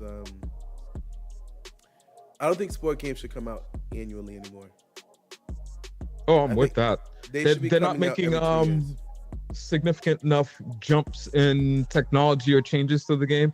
Every 3 years would be good enough. Because, I mean, they're still making the money from the microtransactions. Exactly. Let that live for about 3 years. If you told me that instead of $70, I paid $110 for the game and I have it for 2 years, and like after the 1 year when there would be another one drop, there's just an update that because I paid for the 2-year package, I get that update as well. Because honestly, what is really the difference between, and I know the game always, it feels different, but it's nothing too crazy. Give the developers 2 years to come up with some new features. I think it only feels different because they're making improvements and doing things that they should have already done before the game comes out. They're fine-tuning it. And then also developers also have this weird thing where they got like they're working on next year's features while also trying to fix this year's game. Yeah. And also trying to market this. Like, that's too much. Spend the first 6 months fixing the game, and then now you have 18 months to freaking figure out next year's game. 18 months of a turnaround time for another game is a lot, and I'm pretty sure developers would like it.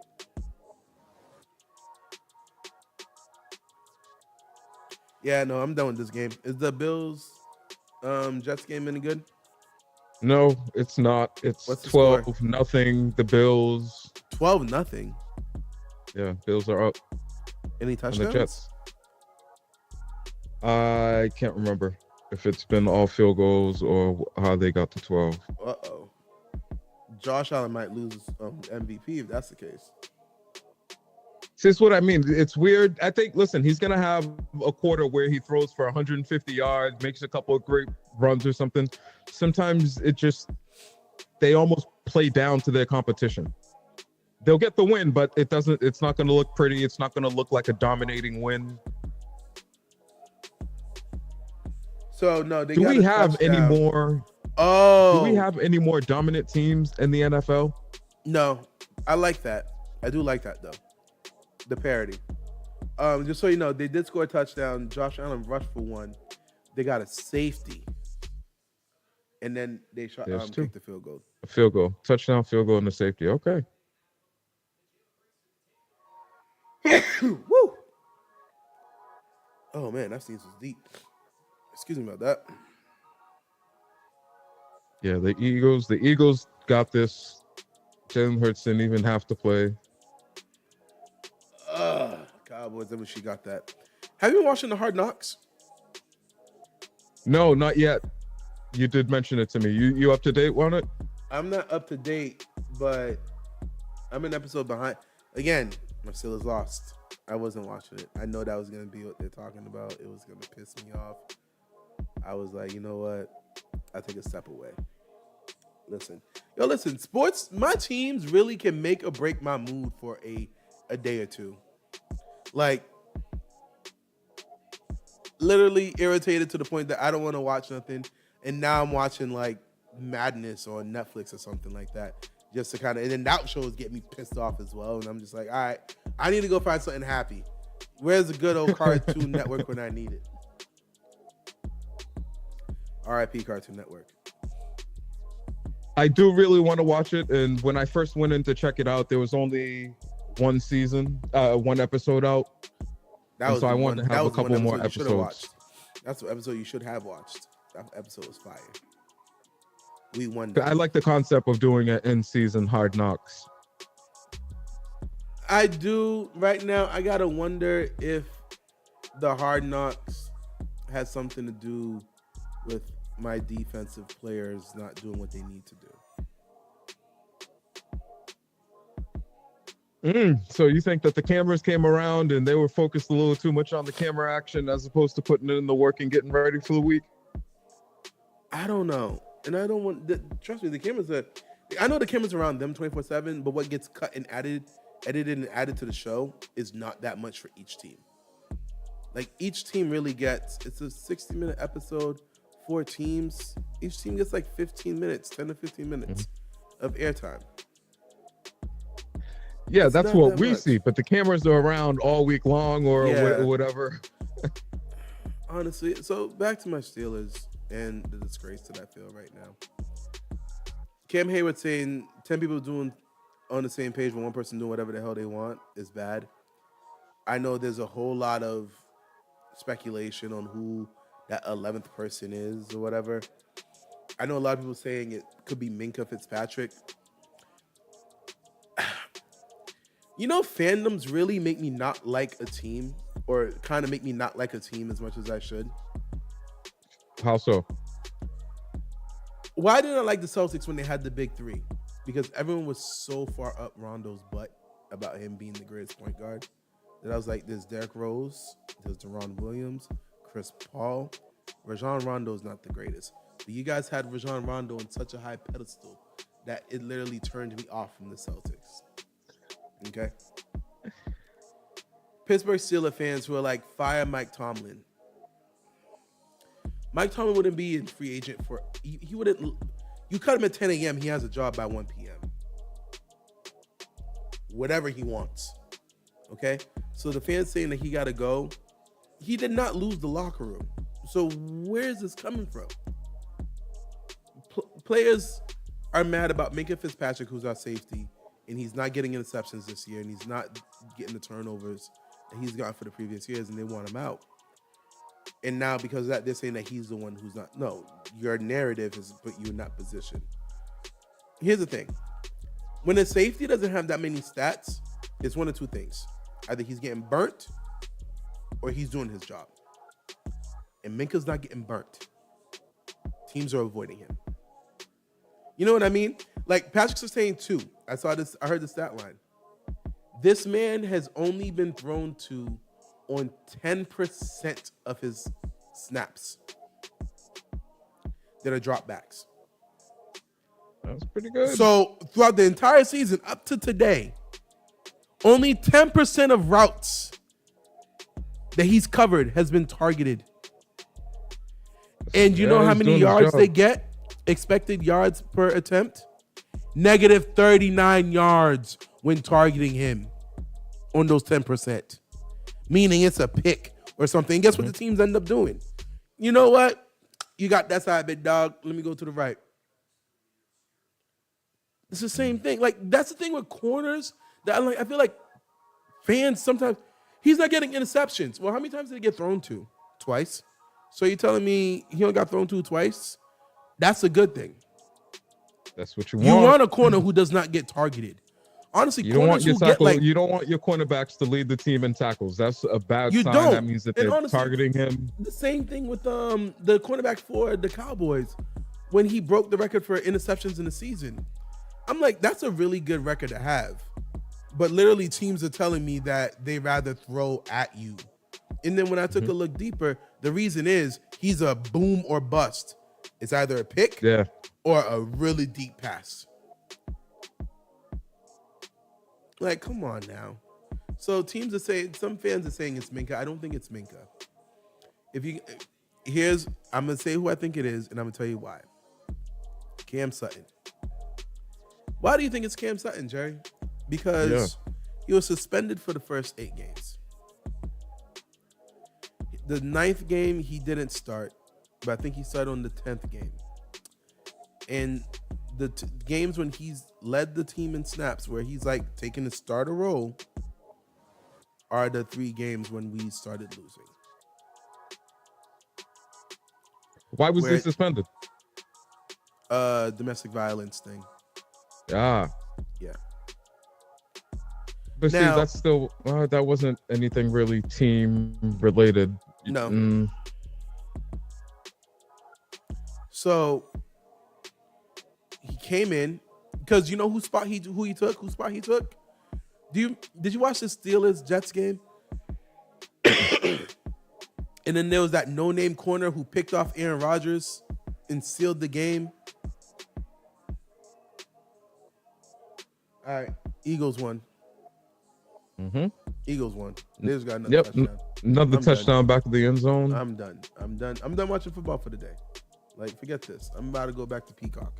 I gotta wait for the 4:00 games. The 4:00 games are gonna be good. But Beanie Bishop, he was an undrafted rookie, and I actually like his story. Undrafted rookie that during training camp in OTAs, after OTAs were done, you know what he did? He went up to Mike Tomlin and was like, yo, can we go over some more film so I can learn some more from you? That's one way of making sure you make the team. Yo, an undrafted rookie.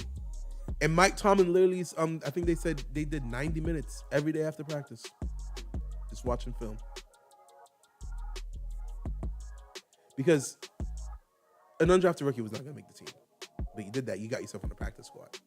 Cam Sutton's also suspended. And you know what? This person that we have that's about to start. Now Mike Tomlin's like, he knows pretty good film. Put him in there. He got interceptions. Because I can tell you right now what everyone else did. They're like, who the hell is this guy? And he's undersized. Yo, target him. Aaron Rodgers. Pick. I was like, yes, Beanie Bishop. So Cam Sutton came back. We've been on the losing skid since he's really been starting. Because, you know, obviously when you're suspended for 8 games, you can't just come back and play a full game. You got to get your reps up, game speed, all that stuff. After he got his game speed under him, that's really what's happening. Now, I know Mike Thompson, there's going to be changes, and chances are that's going to be the change.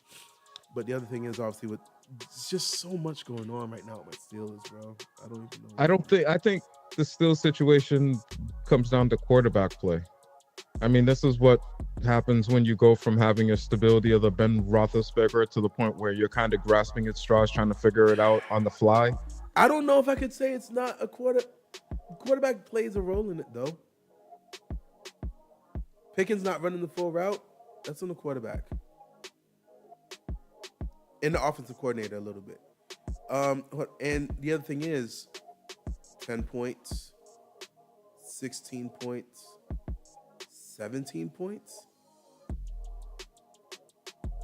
No. That's quarterback, offensive coordinator. What's your game plan? What are you out there doing? I get having a bad week, but when you kind of consistently do 3 weeks in a row, you can't even crack 17. Come on, it's either like the quarterback can't perform or the offensive coordinator is not putting together the right game plans against the opponents to maximize. As much as you want to say the defense is giving up too many points, the fact that the offense can't get more than 2 touchdowns a game, if that is an issue. The ramifications of not being able to stay on the field and score is your defense has to be out there more, which makes them, that impacts the pass rush. It impacts their run defense. Did you not see the Eagles game? Do you know in the second half, we only had 2 possessions? They had the ball for 10 minutes in the fourth quarter. No defense can literally 10 minutes straight. 10 minutes straight. It was 11 minutes and 7 seconds. The Steelers did not get the ball on offense until after the 2-minute warning. That's a real man's drive. 4 yards, 4 yards, 4 yards, 4 yards. It wasn't even 4 yards. It was like 3 push tush. 3 push tush. Like, damn. Irritated. They tried to outlaw the tush push, but no, honestly, no I'm starting to get tired of the push tush. And here's the reason why I'm getting tired of the push tush. The tush push. Because the other day, Pickens caught the ball, got wrapped up, but he shook free and ran, but they blew it dead. Oh, I saw that play. Someone mentioned, like, but if it was the push tush, they'd let that go on for a whole nother 10 seconds. Okay. Why do they get so much of a benefit to just keep going? You know what I mean? Like, why? Because the tush push is a weird play. Damn it, he dropped that. Tush push is a weird play. Unlike the traditional play where, you can tell when the player's down, the tush push, he's just literally floating on players. How do you effectively call that dead? When do you call that dead? His feet's not on the floor. If he's floating on people, his feet's not on the floor. So how is he moving forward? Is he flying? Because he's on top of other players that are being, he hops on top of he essentially hops right on the center there with the exchange and gets pushed by the running back and whoever. How can you say he's doing forward progress when his feet are not on the floor pushing him forward? Because it's illegal. It's illegal to push someone forward in the NFL. Think about that. True, but every now and then they let the linemen come in and push the running back up to gain a yard or two for a first down. You could push the running back up, and then it becomes the defense that comes in, it becomes a scrum. Yeah, and then they blow it dead quicker than they do for the push tush. It's irritating, man. I'm just bitter right now. I thought they were going to get rid of it, but when I've seen a few other teams try it out and unsuccessfully do it, and the Eagles are essentially the only team that can successfully do it, they just haven't figured out a way to stop it yet. So they're going to let it rock out for now. It's not about stopping it. It's the referees need to be like, all right, push tush, you have 2 seconds. Because you're not really, your feet's not on the floor. 2 seconds. And yeah, I did see that Pickett play, though, because he made the catch, he got wrapped up, shook him through. As soon as he broke free, the whistle blew, and he would have had another 20-30 yards if not a touchdown. If not a touchdown, then we might be talking about a different game. But at the same time, like, I don't know, man. That's the human aspect of the game. There's the I don't even know what you're watching because I ain't watching it no more. What? Josh Allen with a beautiful touchdown play. Pass. There you go. To who? Amari Cooper? I didn't see who caught it. Yep, Amari Cooper. Amari Cooper's going to have to earn his paycheck right now.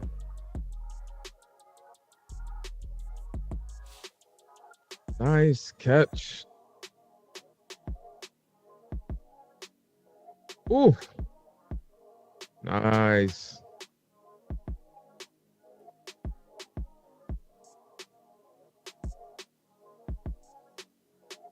See, the Bills have come out in the second half and have looked better. They've looked better, you said? Yeah. Okay. And maybe I'm just focusing on the game a bit more now than I did in the first half, but they just look a little bit better. That was an excellent, great throw by Josh Allen. Great catch. He was contested. Maybe. Ooh, could be. Good stuff. Good now stuff. You're paying attention now. Maybe they got a little warmed up. When was the last time they played? Could they have been rusty? Good question. I remember they played the Patriots a couple weeks ago. So if the Patriots played they played yesterday, last Sunday. Last Sunday, I think they played the Patriots. Who? The Bills? Yeah. Was it last Sunday? Because that's when you said they were playing down, right? Yeah. Yeah. They didn't look. Hey, listen. So they should not be that rusty. I'll be honest with you. I bought into all the hype of the Bills were going to come up and put 50 up on the Patriots. Josh Allen was rolling and he was looking like superstar MVP. And they came in and I don't know. I was just expecting a bit more. He's different. And the NFL is different in the sense today that in the past, when you had teams like the Peyton Manning-led Colts or the Tom Brady-led Patriots, they could come in and make you look silly just by dominating the game from beginning to end. Not by doing anything overly... Well, Peyton Manning always had some great wide receivers, but just by coming out and playing the game and doing what they're supposed to, they would come out and dominate and let you make mistakes. It's not so much that that's these the Chiefs days. Right now. That's what I keep telling you. The Chiefs week in and week out. Give us any wide receivers you want. Yeah, this play's going down to injury. That's fine. Next man up. We're just going to find ways to win. And once you reach that groove as the him, hey, do you think Patrick Mahomes reaches Tom Brady in Super Bowls?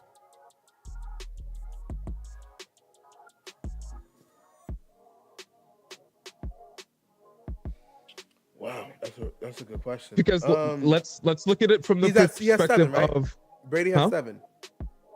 Yes. Right now, Pat has 2. Yep. It's going for the 3rd. He doesn't have 3 already? Hold on. That's the question. Doesn't he have 3 or 4? Is he going for 3 or 4? I think he's got 2 already. Yeah, because they're going for the back-to-back one. Yeah, but he didn't want to put that? Ooh, excuse me.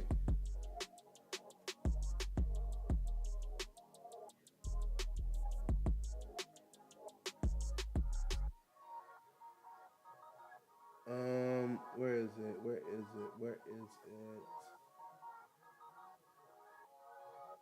Wikipedia will tell me. Yeah, he's got 3, 2020, 2023, and 2024. Okay, he's a 3-time Super Bowl champ. Yeah. So he needs 4 more. In his career, can I believe he could get 4 more? Let's say, hold on, let's see how old he is. This man's not even 30 yet. What are you talking about? He is 29 years old. He'll be turning 30 Okay, let's hypothetically say he plays another 12 years. 12 years just to get him to his early 40s. Could he, in theory, attain 4 more Super Bowls in 12 years? Let's say a Super Bowl every 3 years.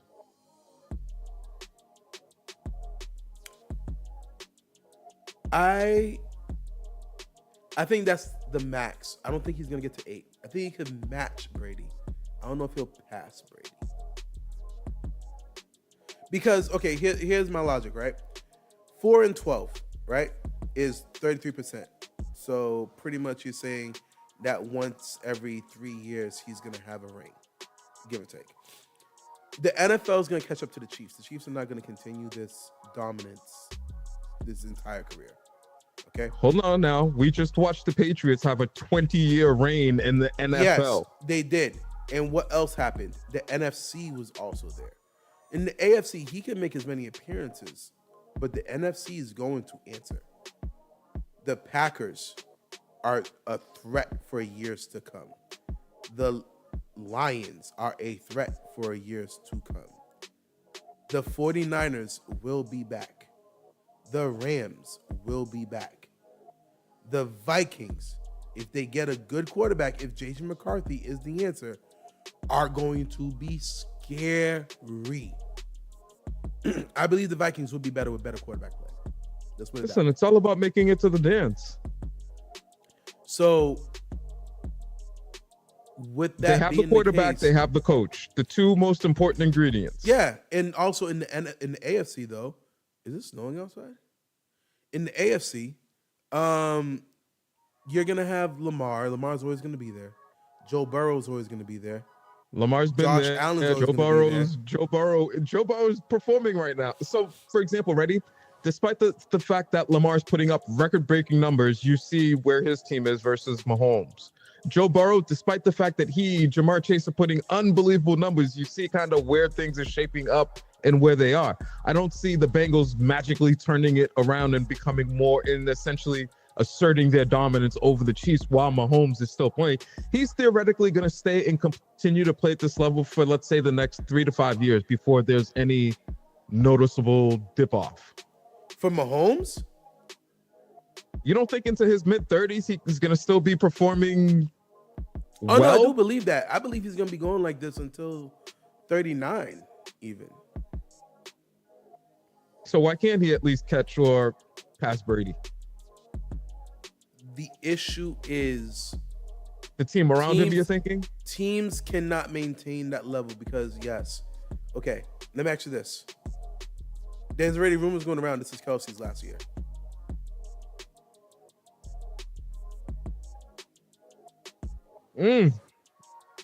Well, next man up. Yeah. Listen.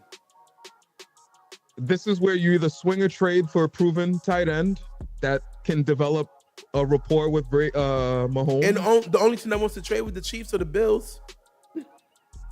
All right, so let's no other team wants to trade with them. Yeah, because I mean, you'll be giving up a draft pick.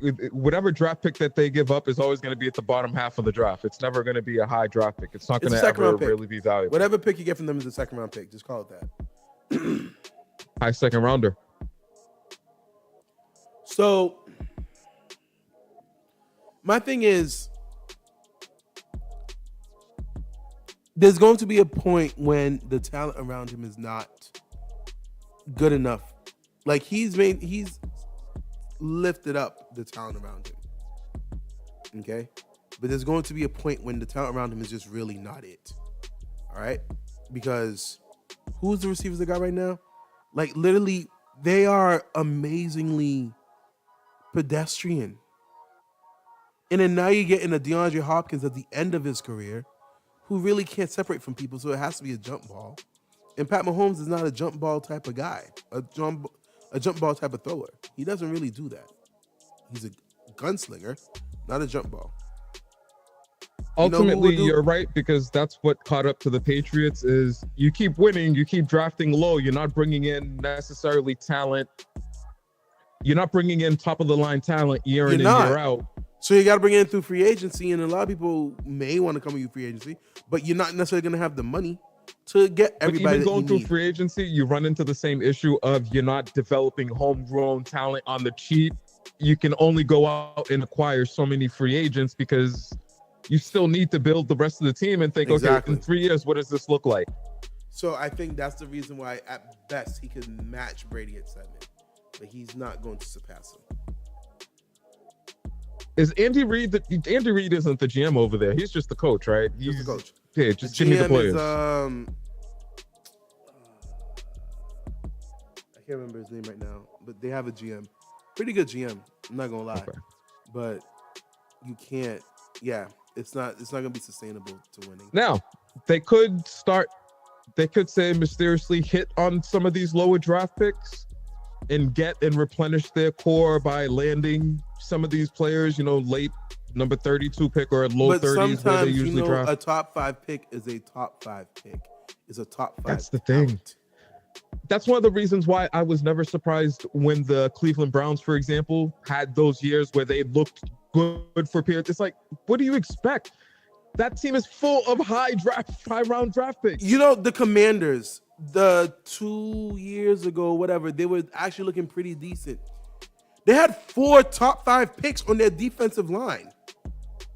Yeah, I mean, if you're bad long enough, you're going to accumulate the talent. You just have to be able to disperse that talent in the right direction. Because the one thing is, the culture is a losing culture. You need to foster a winning culture. And that's kind of hard to foster a winning culture in a losing franchise. Because you can always find a way to lose a game. It's really hard to find a way to win the game. Yeah. That's the issue with the Bears. Oof. Oh, Metcalf is playing today? Well, they just scored again. And so I am just going to click off of this Fox Sports. Thank you. The Eagles dominated. All right, so the Eagles clinched the number 2 seed. So much for what I wanted. The Eagles don't care for me. Buffalo's gonna win. Yep, they're essentially gonna clinch number 2 seed as well because they're up 19-0. Oh, Aaron Rodgers looks so bad. I'm not gonna get over this. Yo, hold on. I'm not gonna get over this. The Giants are trying to win too. Yo, hold up. Ain't no way.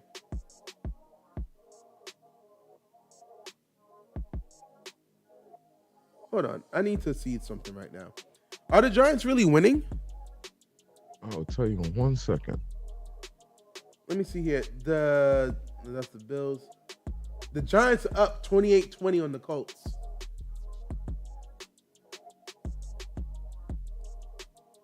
Yes, I can't believe.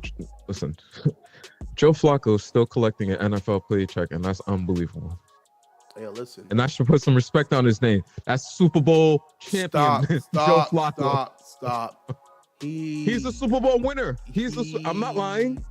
Just tell me where I'm lying. Tell me where I'm lying. He tagged along for the ride. He tagged along for the ride. Hey, when you announce him, you always have to announce him as Super Bowl winning quarterback. Carson Wentz is also a Super Bowl winning quarterback. Do you want to say that too? Who? Carson Wentz. Hey, you can't take it away from him. You can't take it away from him. I'm sorry. I don't know what to tell you. I don't make the rules.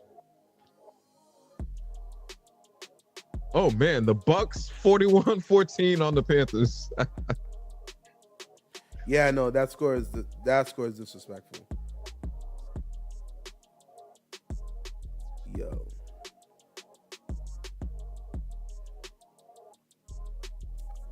Yo.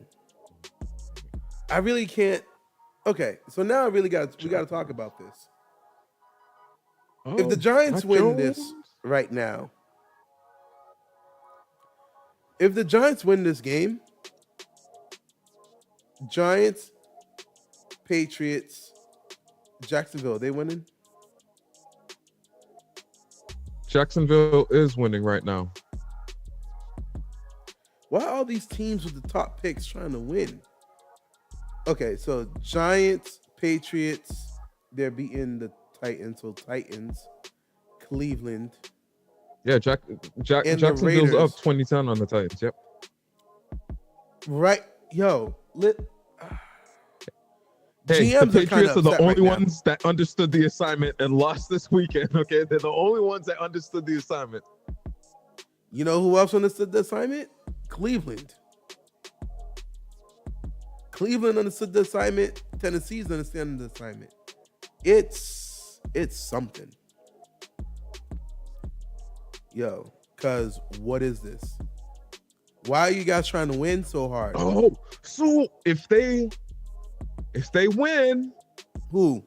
The Patriots might walk away with it. There's a world where the Patriots walk away with another number 1 pick. And I'm all for it. If the Giants win today, the Patriots have the number 1 pick. That's why I'm saying there's a world, because the Giants are going to win. Woo! The Jaguars are going to win, and the Titans will have lost. So the Titans are going to be 3-13 and tied with the Patriots. Cleveland lost as well, so it becomes Patriots, Titans, Browns. Oh, this is good. This is good. This is very good. What are you going to do with the number 1 pick? Trade down, get the best offensive weapon in the first round, and then draft some tackles and wide receivers. Let's go with the trade down. Okay. Would you trade down to 2, 3, 4? Well, actually not. Okay, I'm gonna give you teams that you can trade down with. Let's say you trade down. Excuse me. Would you trade down to 3, 1 to 3? That would ultimately be with probably the Titans or the Cleveland Browns. What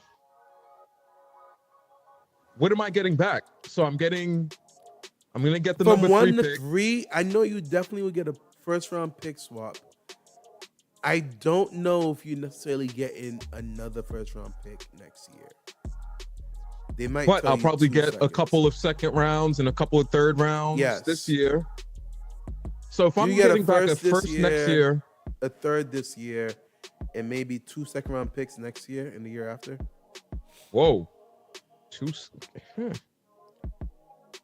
second round picks, 1 for next year and 1 for the year after.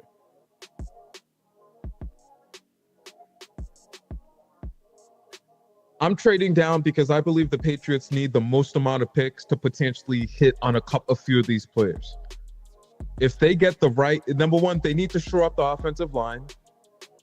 And if you could get 1 or 2 offensive weapons that could be impactful and then shore up the defense, because you can't just continue to invest heavily on the offense and not give any love on the defensive side of the ball. So if you can walk away getting still a high first round draft pick this year, maybe 4 or 5. I think what you need to do, and this is just me and the GM, I know trading from 1 to 3 or 1 to 4 doesn't bring in as much as trading from 1 to 6 or 1 to 7. So if I'm the Patriots and I have the first pick, I want the Giants or the Raiders to be around 6, 7, 8, or 9. You know what I mean? Because then I could be like, I want this year's first. I want next year's first. I want next year's second. And maybe even this year's second if I'm feeling generous. You know what I mean? But you can't demand that big of a haul going from 1 to 3. Going from 1 to 5, you can. I don't know if you could. It's like going from 1 to 2, the 1 to 3. Because they're going to be like, no, because number 3 is a really top pick.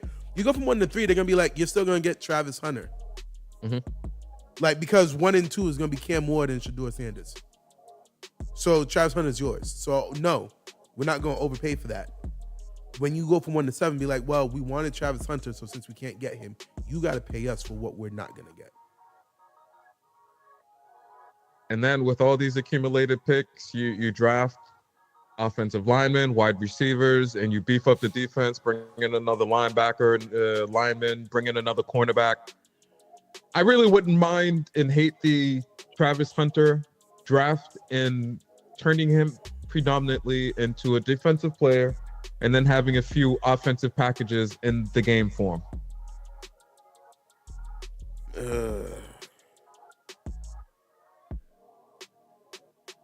Now, I know it's the NFL. It's taxing. Who knows whether he would be able to be elite at both sides of the ball like he is in college. Then again, he wouldn't be asked to play as many downs, but he could be that offensive weapon. He could solve 2 needs. He could shore up the defense, as I mentioned, help keep them going in the right direction as a cornerback, using him as well as Gonzalez there, essentially as 2 shutdown corners. Mm-hmm. And then you could have some special packages for him on offense. He's not your traditional tight end. He's not going to be your traditional get down and block, and you're not going to be running off tackle and having him block and do that. Wait. Who? Travis Hunter. He's not a tight end, wide receiver. Tight end? Wide receiver. Why am I thinking he was a tight end?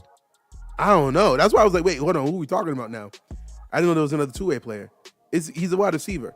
The issue is, honestly, as much as I want him to play both, he'd have to be a slot wide receiver for me. He can play a corner, but be a slot wide receiver. That works because, the slot wide receivers, now, granted, we're in the passing league, but you could have a few designated special plays for him, get him out there just to at least draw the defense's attention to help free up other guys. I'd roll the dice on it. I'm not mad at him. I'm not mad at him going for 2. You think he should? So when he told, I don't know if you heard, but he was like, "Oh, if you're not gonna put me as a 2 or whatever, then don't draft me. If you're not gonna have me play both ways, then don't draft me." Did you hear him say that? Young man, this is the NFL. Okay, number one, you are not a legacy. Hold on, he is. No, he's not. No, young he's man, not. But Prime said the same thing. If you won't let him play both ways, I won't let him get drafted by you. So he got legacy standing behind him. What's his alternative? He can't go back to college. What was Eli's alternative? They traded him away. Hey, I was about to say he's not from a legacy family like the But he got legacy backing though. Like Prime says, I will get involved. He literally said that, I will get involved.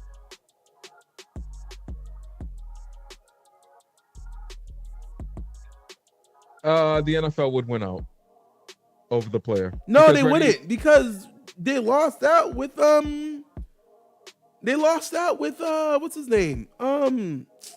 Eli. The owners blinked.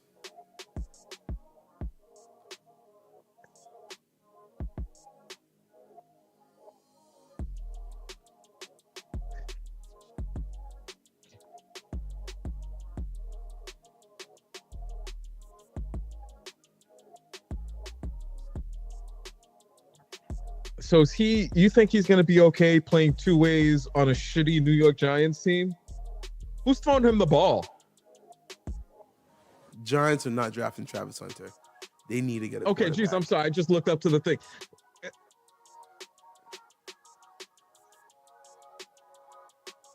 Depending on where he goes, he needs someone to be throwing him the ball for him to be impactful as a wide receiver. Sadly, in the weirdest, craziest of worlds, if he ended up on a team like the Kansas City Chiefs, that would probably be the best thing in the world for him. Andy Reid would have that as an offensive tool that you can deploy. No way he's not getting to Kansas City. No, I understand that. Listen, in fantasy world, okay, we just waved the baton. Fantasy world, if he ended up somewhere like that, where you have a proven offensive brain that's going to be able to deploy him in different ways, that would be great. But he's likely going to end up on a shitty team where the defense is going to be on the field a lot. They're definitely not going to want to jeopardize him by putting him on the offensive side of the ball, even though that's what he's going to want. Would you trust the Cleveland Browns to use him correctly? Honestly, I wouldn't want my own kids to go to Cleveland. All right. I don't know. I honestly do not know I don't know where Cleveland's heading. I don't know what they're planning. I don't see their 3-year future. You know what I mean? Rule number one is get out from the Deshaun Watson contract, and that's why they keep restructuring it. Just get out of it. You're delaying the inevitable. Listen, if one thing I respect the Broncos for saying, you know what? F it. We'll chew it. We'll bite the bullet. That's why they keep restructuring it until they can get it down to a number they can swallow. Because don't forget, who wants to carry $60 million? Hey, the longer you wait, the lower it's going to be. So I think that's the philosophy, the strategy that they're using. It's just ready. It was a failed experiment. We can all admit to that now. They need to get the hell away from it because he's played in fewer than 7 games since signing that big deal. He's played in fewer than 7 games a season since signing that big deal. There was one season he completely missed out, and then every other year it's been injuries.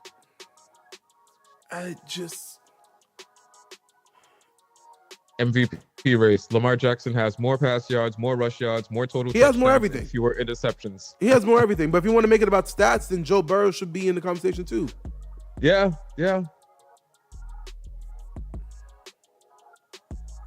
Joe Burrow and Jamar Chase are putting up monster numbers down in Cincinnati, and they just can't seem to get out of their own way and win games.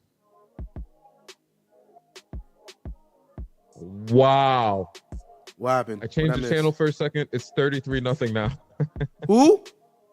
It's 33-0 now. The Bills over the Jets. Oh, there you go. You want to see the Bills put a dominant. Josh Allen heard about Lamar and was like, I need to go do something.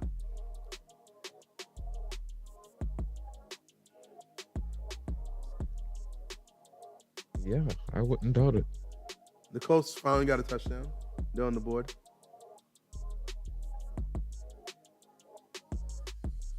Yo, listen. All right.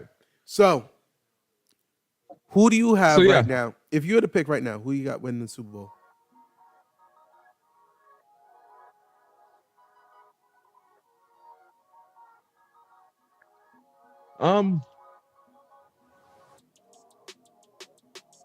I recently saw the Detroit Lions play and was really impressed with how they looked.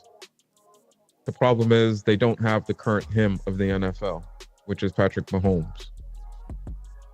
For someone like the Kansas City Chiefs, all they need to do is get there. They've been there before. They know how to. They've been in these variety of situations, and I feel like the Detroit Lions are still somewhat on the young side. Almost like they have to get their heart broken a few more times before they figure out how to get. The Lions? Yeah. Get your heart broken a few more times. Winning is new to them. Winning and being this good is new to them. Nah, it's been 2 years. They've got 2 years of heartbroken. 2 years. This is the third year. They could win it this year. I don't think they will, but they could win it.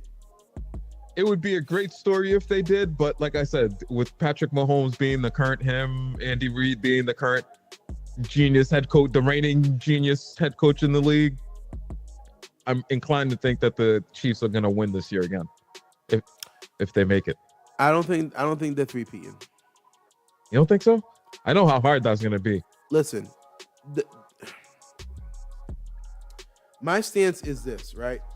Who do you see upsetting them in the AFC? Let's ask that question. Okay, so it's not so much about upsetting them in the AFC. The tight, close wins, I can't see them doing 3 more of them. It back to back to back against playoff Super Bowl teams. They've looked good the past couple of weeks. Let's hope that they're hitting their stride right now. 1 week. Let's hope that they're hitting their stride right now. I agree with you. You get to the playoffs, it's going to be tough to constantly to win 3 consecutive games that come down to nail biters in the end. There, that's exactly 100% there. However, if they're hitting their stride right now and they're getting into their groove, everyone's like they're hitting their stride. They got 1 great game against the Steelers when we're imploding. The playoff team. Yes. Don't worry. Listen. A win is a win. Listen, right now, by the way, we got to make our playoff brackets. Right now, the Chiefs, the way I'm picturing, if it was to start today, they would face the Chargers in the second round. Then after that, they would face the Steelers, ideally, in the conference championship.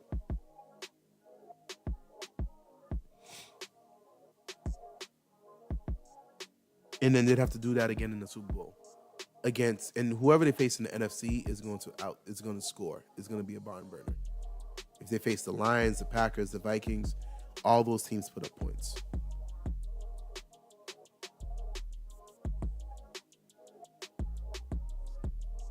I agree there. Do you trust Sam Darnold in the playoffs? Oh, I don't. Yo, listen, if I'm talking about I can't trust the Chiefs, then I definitely don't trust Sam Darnold. All right. The question is, can Kevin O'Connell keep? Isn't that the name of the coach over there? Can he keep Sam Darnold from being Sam Darnold? That's the real question. I'll be honest with you. I'm a bit more excited about the upcoming NFC playoff games than the AFC. The AFC doesn't have anything exactly that you're dying to see. You're right. Between the Lions, Vikings, and Packers, all 3 of these teams can score and put up numbers. Eagles, even. The Eagles are the Eagles, and they can put up. It's just they're the Eagles.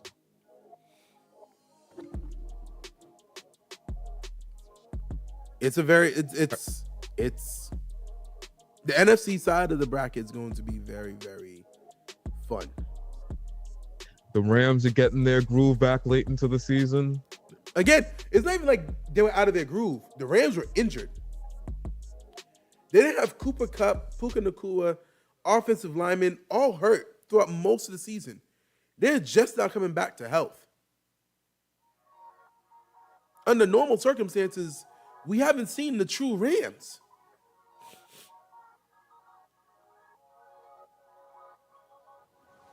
Yeah, NFC playoff picture more exciting than the AFC right now. I'm telling you. Although the AFC is, people are going to want to tune into that because that's going to give you an opportunity to see the Lamar Jacksons and Josh Allens of the world, being that they're the MVP frontrunners.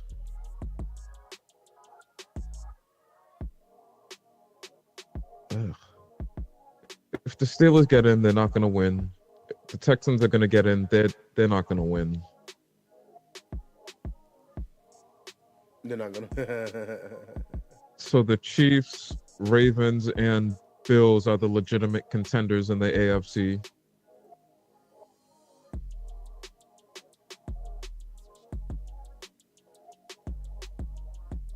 And out of those three teams, it's really the Chiefs and Bills. I would put the Ravens just one tier. And I can't believe that I'm saying that, but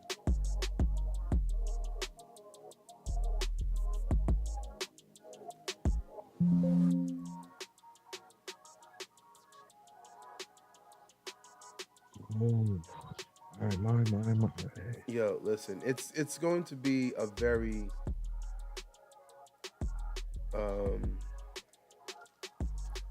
the playoffs is really going to be a very interesting. Let me try to see if I can get this added to the stream. They're almost halfway through the fourth, and the Giants are still up by 2. So they could still lose with a field goal. Come on, Giants, you need to pull this one through. You want the Giants to win? You're rooting for them now? No, I need them to pull through. And hold on, Yes, they need to win, because if they win, they'll have a better record than the Patriots, and the Patriots will move into the number 1 spot. Yes, I selfishly want them to win.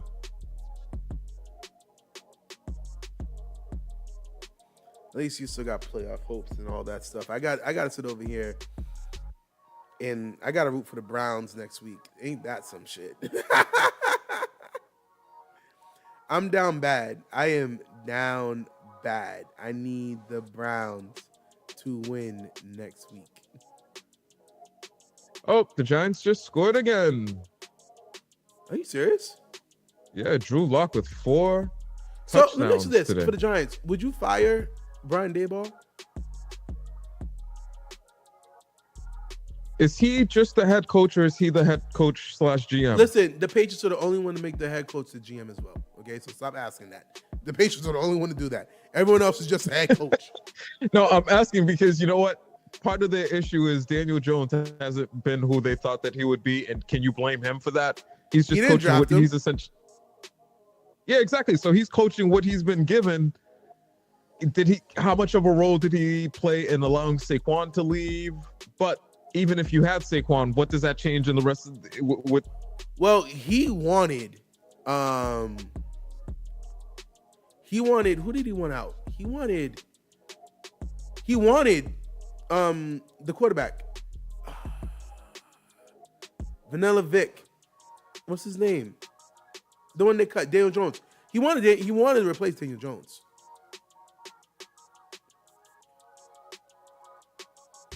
I don't think you get rid of him. Listen, he's had prior to this season and probably their poor performance last, he had the Giants rolling and buzzing for a little bit. I don't know that I necessarily. And see, now I sound like an idiot because I was arguing about, hey, we need to get rid of McCarthy, who's at 500. He's at worse than 500, and I'm not arguing to get rid of him. Part of it is you understand what's going on with him in the roster. It's a shit show over there. It is. It's bad. Daniel Jones already. Hold on. Daniel Jones was released. Isn't he on the Vikings now? As a backup. Is he on the Vikings? I think it is the Vikings. He wanted to be on a contending team. That's the one thing that literally kind of like. It kind of really annoyed me, if I'm going to be honest with you. The fact that Daniel Jones came from not winning and not doing anything. Now, again, I get it. He's a free agent. But he really was like, I want to be on a team that's a contender to win a championship. Why? He wants to be in a winning environment to get away from all the losing he had to absorb in the Giants. Why? Like, what did you do to deserve that right? You know what I mean? He wants to see how it's done up close. Okay, you get a first-hand account of how it feels, what the preparation is like in a winning environment, to see where it went wrong in New York. Where it went, he could have just been in any environment and learned. Nah, would you put him on the Cleveland Browns and think that he was going to learn anything? No, he wasn't. Okay, yeah, fair. You don't need to go to a dysfunctional organization, but you made it seem like you're going. Okay, let me put it like this. What's the team that's not winning right now?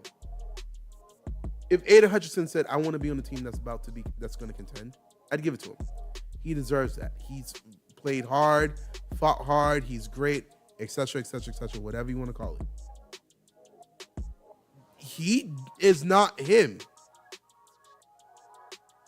You know what I mean? Like, that's just all I'm saying. Listen. Oh, they scored again, 40-0.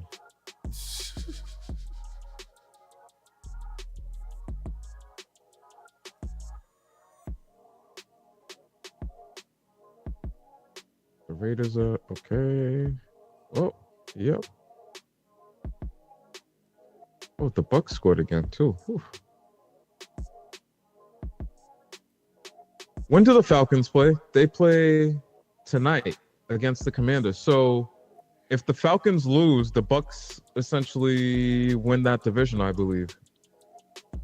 Yes. You are right on that one. And then if the Falcons win it, that's crazy.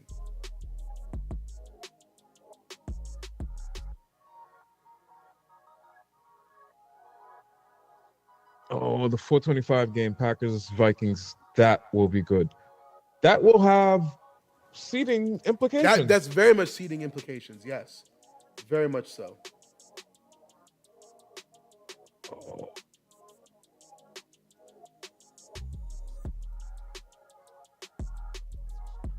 When do the Lions play next? And who do they play? Let's see.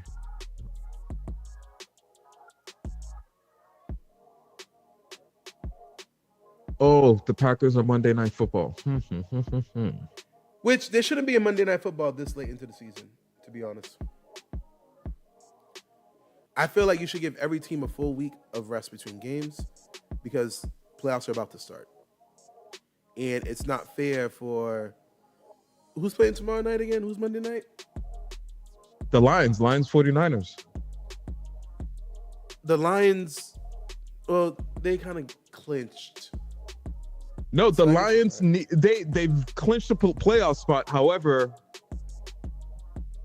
yeah, they no, haven't I mean, necessarily like, clinched number really one. Going to impact them. Well, no, because they're playing the Vikings in week 18. No, that's exactly what I'm saying. The Lions should not be playing a Monday night. Why do they get a short rest against the Vikings when that one has number one seed implications on the line? See, you're right. The 4:25 games are gonna. That's the 4:25 in tonight's game are the best games of the day. Packers Vikings. That should hopefully be a high scoring affair. And then tonight, one would expect the Lions to go out and handle business against the 49ers.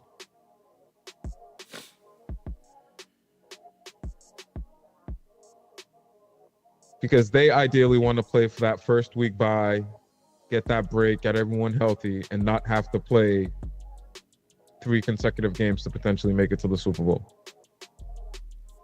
All right. Outside of NFL real quick, I do have to ask you a question. How do you feel about former players becoming these head coaches of college programs? Former players becoming coaches. It's not for everybody, but when it's able to happen, I'm all for it. Some of these players, now I guess, sometimes there are these players who may not necessarily have been the NBA superstars, but they end up being great coaches. They Ime Udokas of the world, just players who are on good organizations and are just. Did you hear the 2 NFL ones in college football? Mike Vick and Deshaun Jackson. Yeah, Deshaun Jackson. Oh, the wide receiver Deshaun Jackson? Good for him. What was it? I was Ed Reed was also trying to get into college, but and something happened there. But to coaching without any type of, I do believe that you should be an assistant coach before you become a head coach. Does that make sense to you? Or is that not a reasonable thing? Because let's say you're a player. I think it depends on the type of head coach. I think it depends on the type of head coach that you want to be. Are you going to be a head coach that specializes on a particular side of the ball, or are you more of a head coach that runs the overall operation, meaning you're going to go out and get the best offensive coordinator, let him do his thing, and kind of oversee and learn from his process until you're in position to effectively design your own program, if you will? So pretty much, let me hire my assistant coach to be the real coach so that I could learn from my assistant coach until I'm ready to be a real coach.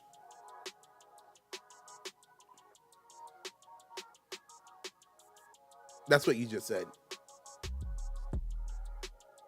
No, well, these offensive and defensive coordinators, a lot of times these are people who have been head coaches in other places where it just didn't work out, but they're dominant on a particular side of the ball. I would have no problem bringing somebody in who's an offensive mind, proven from somewhere else, letting him run the offensive show, and me learning from that guy. Else. Mike Vick wasn't coaching before this. So he's gone from player, commentator to now head coach. It looks like, yeah.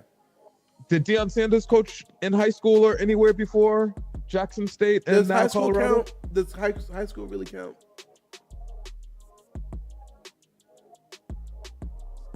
Hey, you gotta hone your X and O skills in somewhere. So I think I agree with you that in an ideal situation, having the experience in some capacity is very helpful and beneficial. Being the assistant coach somewhere, being the offensive coordinator somewhere, being the defensive coordinator somewhere, and understanding what it takes to run at least half the operation is beneficial. Oh my God. It's so bad. Tyrod Taylor's now in the game. They're snapping the ball over his head. He had 1 year as any coaching experience. Part of the AAF. I don't know who the AAF is. I don't know what that is. See, that sounds like the homie hookup. Like, hey, I'm gonna apply for this job. I'm gonna put you down as a reference, right? What was that league? Yeah, the AAF. It seemed like one of those, like the Rock, like the I don't know what you want to call it. Oh, okay. Yeah. Like the XFL reincarnated league. Interesting. Yeah. And that was in 2019. And he was just the OC. And that's what I mean. It depends on the type of head coach that you want to be. I know when he went to Jackson State, he reached out to all his connections. He brought in the best offensive and defensive coordinators.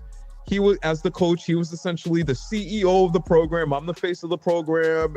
I don't know how much play calling he's doing in game.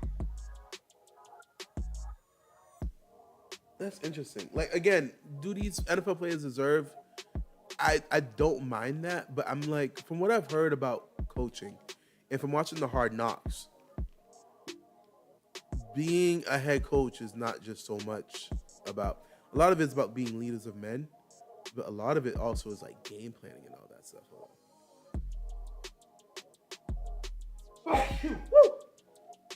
Oh, that came from deep. For example, the Patriots. Bill Belichick was a defensive-minded guy. None of us in the New England area ever thought that he was the brains of the offense. However, he understood football enough. But you knew he was the brains of the defense. Correct.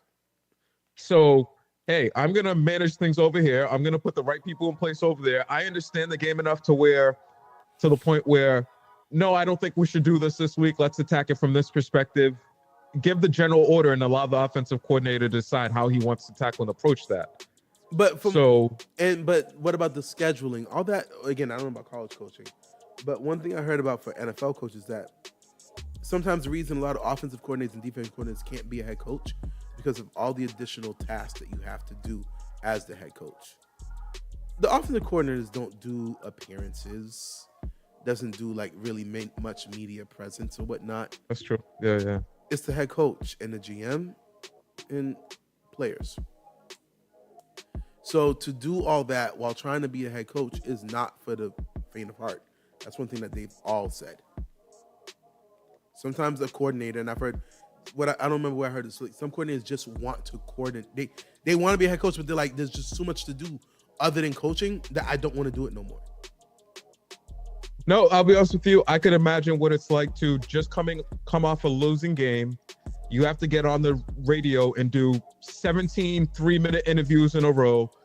Then you have to go study film. Then you've got to go do the live broadcast interviews. Oh, the owner has an event tonight that you've got to go to. Oh, meanwhile, you're game planning next week for the Cincinnati Bengals, and you've got to get it all done. And God forbid you have a family or just it. I could see it. It's a lot. I could see it. It is a lot. I think in the ideal situation, you want these guys to have some experience coming in because of the burden and how time consuming the role is. A lot of these guys you hear, they sleep in the facilities of much of the week. So I had a Xbox friend, shout out to Russell, who he got into a college program as in the coaching tree. And he says, listen, if you ever want to climb up the ladder, you cannot be the first one out the building. You better be the last one out the building. And the thing is, they don't pay those. Head coach gets paid. Coordinators get paid. Assistant coordinators get paid. But the lower down you go, the less pay you get to the point where it feels like you're doing volunteer work. Oh, absolutely. Yeah. And then you literally got to work 14-hour days. Like you make sure you better make sure that you're working and you don't leave until the head coach leaves. And also that's kind of like the whole thing where it's like, get your name known. Like, oh, you're still in the building. That's pretty good. Mm-hmm. That's the only hope you have to climb up the ladder. And then even then, you probably just go up one step. And he's like, you got to do this for like 10, 12 years to earn your stripes.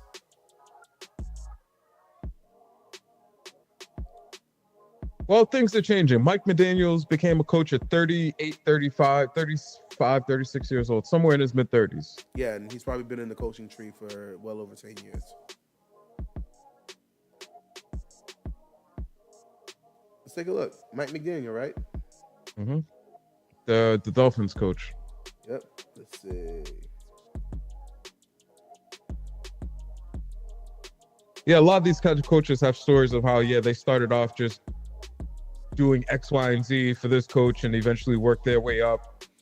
He started in 2005 with the Broncos. As what, like a videographer or something?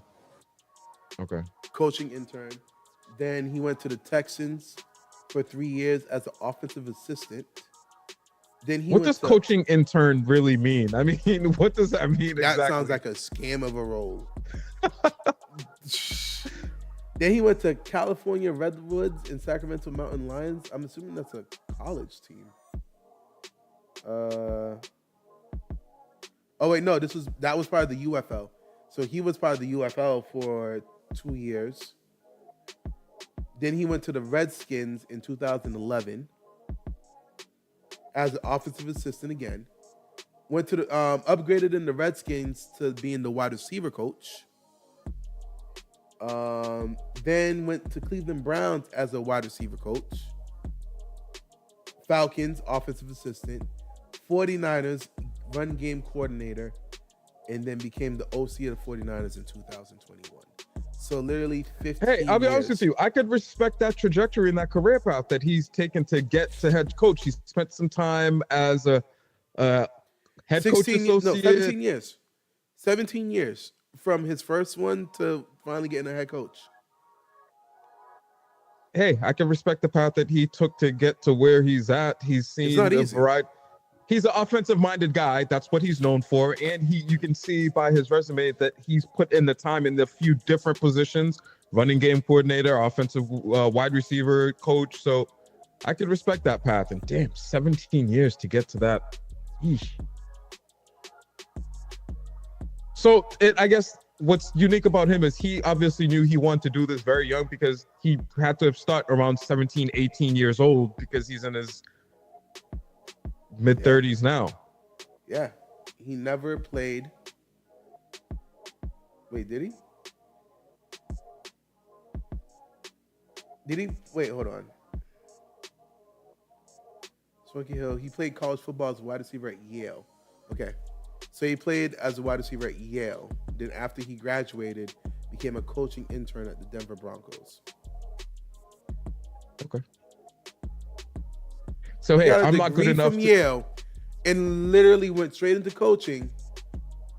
I hope he got a scholarship because paying off that must have been brutal. Hey, I'm not good enough to play at the next level, but I have a particular understanding of the game that I'd like to fine tune and hone. But literally, right out of college, that's just crazy. 17 years. That's dedication to the craft. Yeah, he put in the work. Tampa Bay. Bucks. Oh shoot! Here's the interesting thing about it. He's been under Mike Shanahan the whole time. Yeah, he's from the Mike Shanahan coaching tree. But when he was a coaching intern, was under Mike Shanahan with the Broncos. Okay. So somehow he got in with Mike Shanahan. Yeah, and okay, that makes sense.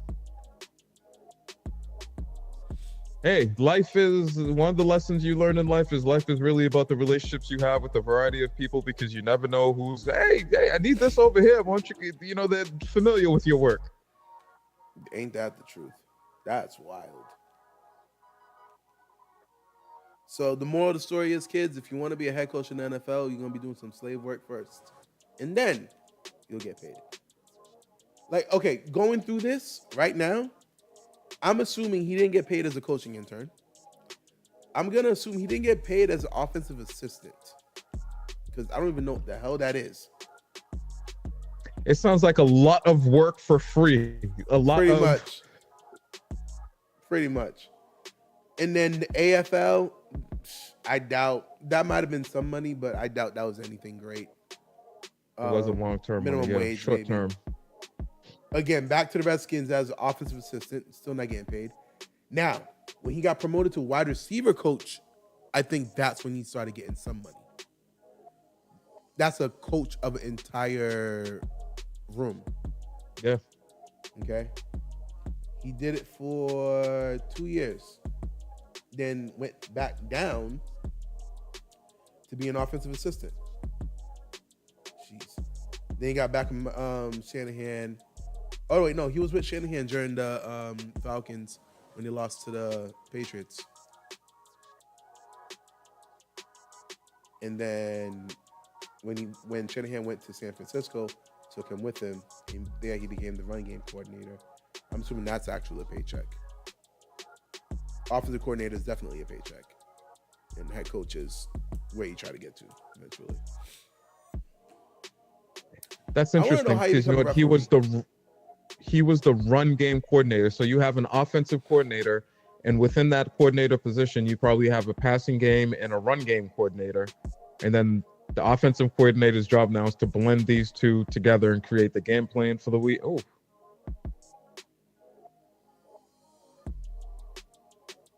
Good stuff. I'd love to be a referee, though, for the NFL.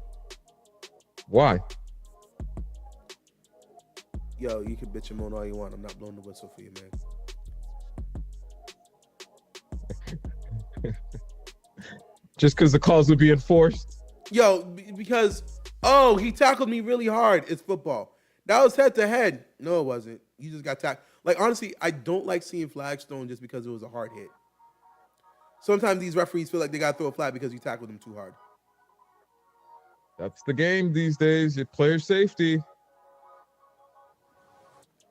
Did you were you watching sports when ESPN used to run I can't remember what the name. It was essentially Jacked Up or something with Michael Irvin and a few other people. Where at the end of every week they would highlight the biggest hits, the most devastating hits. They stopped running it now, obviously for CTE and concerns. But yeah, that used to be a segment on ESPN where at the end of the week they would show you all the biggest, the most brutal hits from the week that just completed. But obvious safety concerns, they discontinued such segments. That actually sounds kind of fire. I'm not gonna lie to you. The game was different then, my man. The game was so different. All right, the Bills can't screw this up. There's 4 minutes. What's the final score of the Eagles game when I was rooting for the Cowboys? You think you could have beaten your rivals for once? The final score for the Cowboys game. Oh my God. 7-41.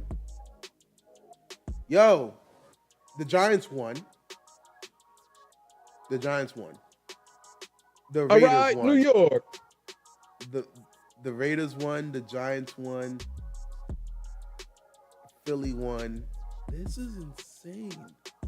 Yo, these teams said F your draft picks. I can't wait to see the draft board after these set of games. To be honest with you.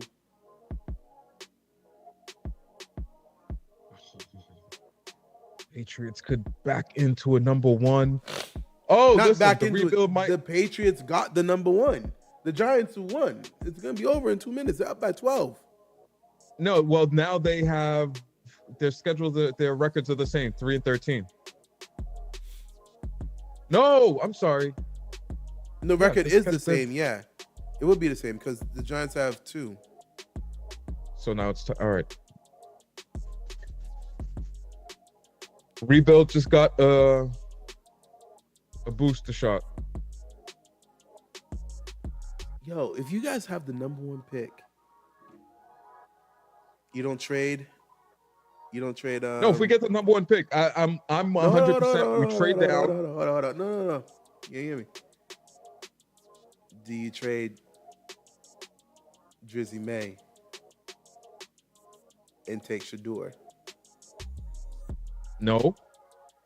Trade Drake May for a first round pick. I like May. He's built in the Josh Allen frame and play style. So I do like May as a quarterback.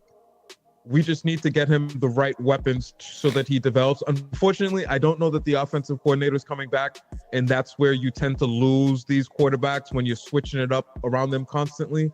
But I think if we get the right offensive coordinator around, we get him some weapons, we shore up that offensive line. Back to the Patriots? Who? Josh McDaniels.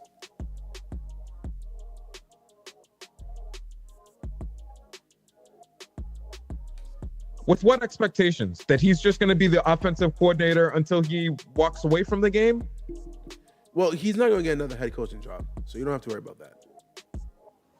In which case, yes, I would be fine with somebody that is proven to know how to work with quarterbacks. Listen, the man, wasn't he the coach of the Broncos when they made this the playoffs with Tim Tebow? Yep. Listen, the man knows. He's worked with Tom Brady. He's worked with great quarterbacks. Unfortunately, he's not cut out to be a head coach. That's fine. He had Mac Jones looking really good. Year one. He did. Yeah, I would be okay bringing him back. And I know that probably wouldn't be a very popular opinion, but the guy is really good at developing offenses. You can't take that away from him. We watched the Patriots offense evolve and change over the years and keep rolling along. I would not be mad at all if they brought him back to develop Drake May. Now, the concern there would be, wouldn't you want a fresher mind or somebody, a new, more innovative type coach? Like who? Therein lies the problem. Who's the next Mike McDaniel? The guy that sees the game from that fun perspective that the players would really rally around and want to. Why don't you take the offensive coordinators or the offensive coordinator assistant from the Dolphins? That's usually how it works. Yeah. Hey, you over there, you're familiar with that offense? Listen, Eric Bieniemy, he might work in the Patriot locker room. that man doesn't have a job for some odd reason, and I would rather not bring any complications. A lot of people are saying that the reason he doesn't is because he's too strict. He's a hard-nosed coach, and he holds you to the highest standard. He don't take no shorts from nobody, and that's what a lot of people don't like. I don't know if you remember the Commanders, where it was like, yo, just relax on them a little bit. Be easier with them. And they kept losing. Now, I'm pretty sure he knows how to talk to people as players, as human beings. I don't think he's demeaning to them. But I think he's just really, really like 10 yards, post. And a lot of players, don't like that. A lot of players don't take hard coaching anymore. I feel like the Patriots is a place with hard coaching. And that culture is already ingrained. And if you get Deebo Samuel, who you love, to come in, Deebo Samuel can deal with that type of coaching. Because the coaching that they do over there, you got to go in there, be blocking, be physical, and be hard, and don't take no shorts. You go out there. You know what I mean? Deebo and Eric Bieniemy.